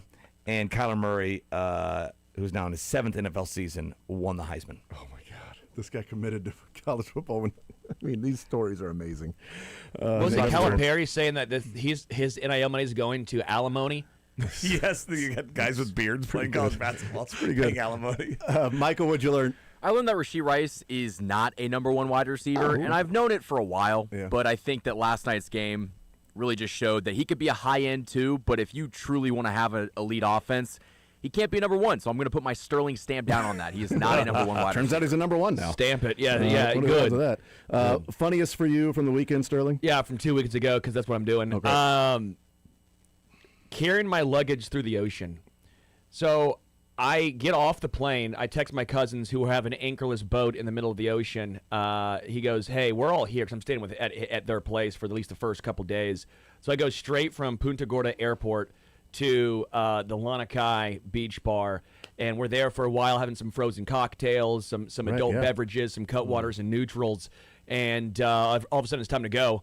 Well, that's my Uber home. It's quicker to go from Sanibel Island by boat than by car, obviously. Everybody knows. And this, so I have a video of me carrying my luggage through the ocean, and there you go, Mick. If you see the short guy carrying a green suitcase above his head because the water goes up to my chest, that's me. So you're carrying So that boat couldn't get to the shore either? You couldn't, it didn't have an anchor? No, that was an anchorless boat. They hadn't bought the anchor yet. Oh, yeah. We hadn't bought the anchor yet, and so we had to carry it through the ocean, all my luggage just above my head, trying to keep it afloat.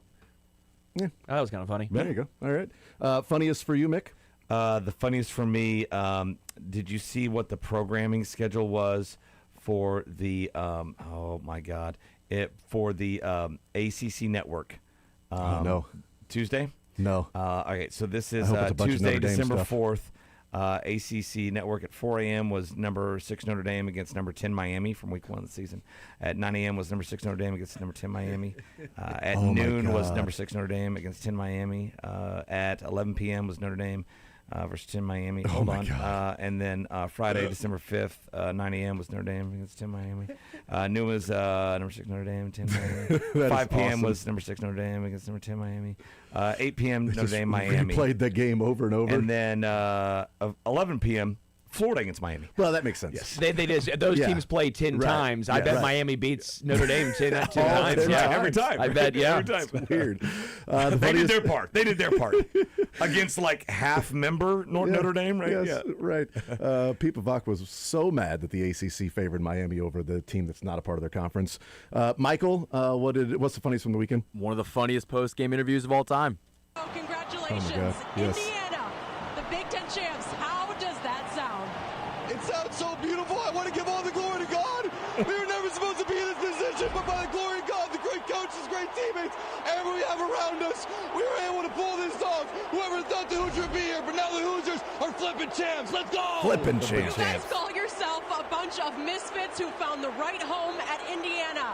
Why was this the right place for this group? It's the right place for process-oriented. We're going day by day. Whether it's the offensive line, the defense, the coaches, special teams, we're all process-oriented to one goal. That's our thing, is we're brothers. We can drag teams into the deep end because we know that we're going to stick together and we're the strongest glue ever. Tell me about finding Charlie Becker. Third down, 2 minutes to go. We talk about Heisman moments, but take me through that one. Man, what an incredible. He's been every single day in summer. We were always thrilled before practice, before at 7 a.m. on Sundays, doing spots, doing routes, and now you see it to come to fruition. He's my roommate. Couldn't be happy for such a young man as well as our defense playing lights out. And well, everybody just, what an incredible moment. Congratulations. Enjoy it. Thank you so much. God bless. Go Hoosiers. What an incredible moment. That's good. Will Compton tweeted out, said, Fernando Mendoza's Kirk Cousins on cocaine. I thought that was pretty good. You know, it was an incredible moment for him. I mean, yeah, he's right there like, oh my God, like Indiana is the number 1 seed in the college football playoffs. The funniest for me came after the Bears and Packers game, and 4th and 1 at the Green Bay 14-yard line. Bears are trailing by a touchdown, and Caleb Williams throws the ball to, I believe, was it Komet or Loveland, whoever is thrown to a tight end, and Keyshawn Nixon intercepts the pass. But the thing is, Evan Williams was supposed to be guarding that guy. Evan Williams cheated on the out route and got burned, and that should have been a touchdown. But Keyshawn Nixon went over there and intercepted it. Here's Evan Williams post-game. Oh, I mean, he was I'll say it, he was saving my butt on that play, I must say. We were kind of, all working together, but no, that was definitely my man. But the back kind of came out. I knew Quay was on the back, and he would have been, that would have been pitch and catch if he was able to get it to the flat. He was right in front of him. So I kind of, kind of just off instinct, took off and played the flat, and was praying that somebody was behind me to make the play on the corner, and sure enough, Jesus himself. 25 comes out the blue and makes the play. I was just like, thank you so much. Yeah. Like Jesus himself. 25 came out of nowhere. That was the funniest thing you heard all weekend. There was other funny things too, but I know in the moment I can't think of anything funny. I liked I meant to write Jesus a couple himself. things down and I forgot. To be honest with Tommy- you, so but Tommy Townsend? that was one of the things Tommy I wrote down. There you go. Best for you from the weekend, Mick. All right, so I'm applauding teams that want to play in the postseason. Missouri State's going to a bowl their first year in FBS, a middle-of-the-road Valley team going to FBS, winning, 7 games. They're going to play in the Xbox Bowl, whatever that is. I think it's Frisco, Texas, against Arkansas State. And congrats to the postseason winners of Class 4, 5, and 6, Kearney, Platte County, and Lee Summit. The Lee Summit, I know that's a rival. Hey, you know what? It's but all their good. Quarterback rushed for, are you ready? Yeah. 457 yards 457, in the dude. state championship game. Blinking. We're blinking. That's how loud I'm blinking. You can hear it. That's amazing. Preston 457. Hatfield, he was our athlete of the week last week. It's no he big should deal. be. We know how to pick them. Yes. My best from the weekend was Duke football's tweet after they beat Virginia, and it's just a picture of Duke and then a picture of the college football playoff, and it's Iron Man. Tony Stark with the Jericho scene where the mountains blows up behind him and he's just staring at the camera. That was pretty good from Duke. Might have been my funniest too. I don't know. Best for you, Sterling? After Mizzou and the Chiefs lose, the best is that this weekend is over. There you go. We'll take a timeout. We'll come back and show's close to being over next.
All right, wrapping things up, handing it off to the programs. Ren Petro, Hawk Talk with Bill Self at 6 o'clock tonight. And then the Eagles and Chargers. Mick Schaefer has guaranteed that if the Eagles win tonight, Chiefs are making the playoffs, right?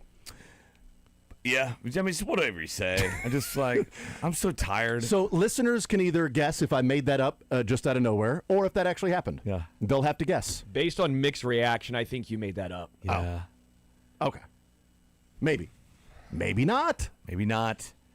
Hey, listen, we got to go through this on Christmas with these guys. That'll be fun. Oh, man, nothing says Well, fun like a matter. Christmas game that doesn't matter. No, and I know, having right? to talk about it, huh? Against a rival. It may matter, right? I mean, it could totally matter. For the Broncos, for Yeah, the number one seed? absolutely. Yeah.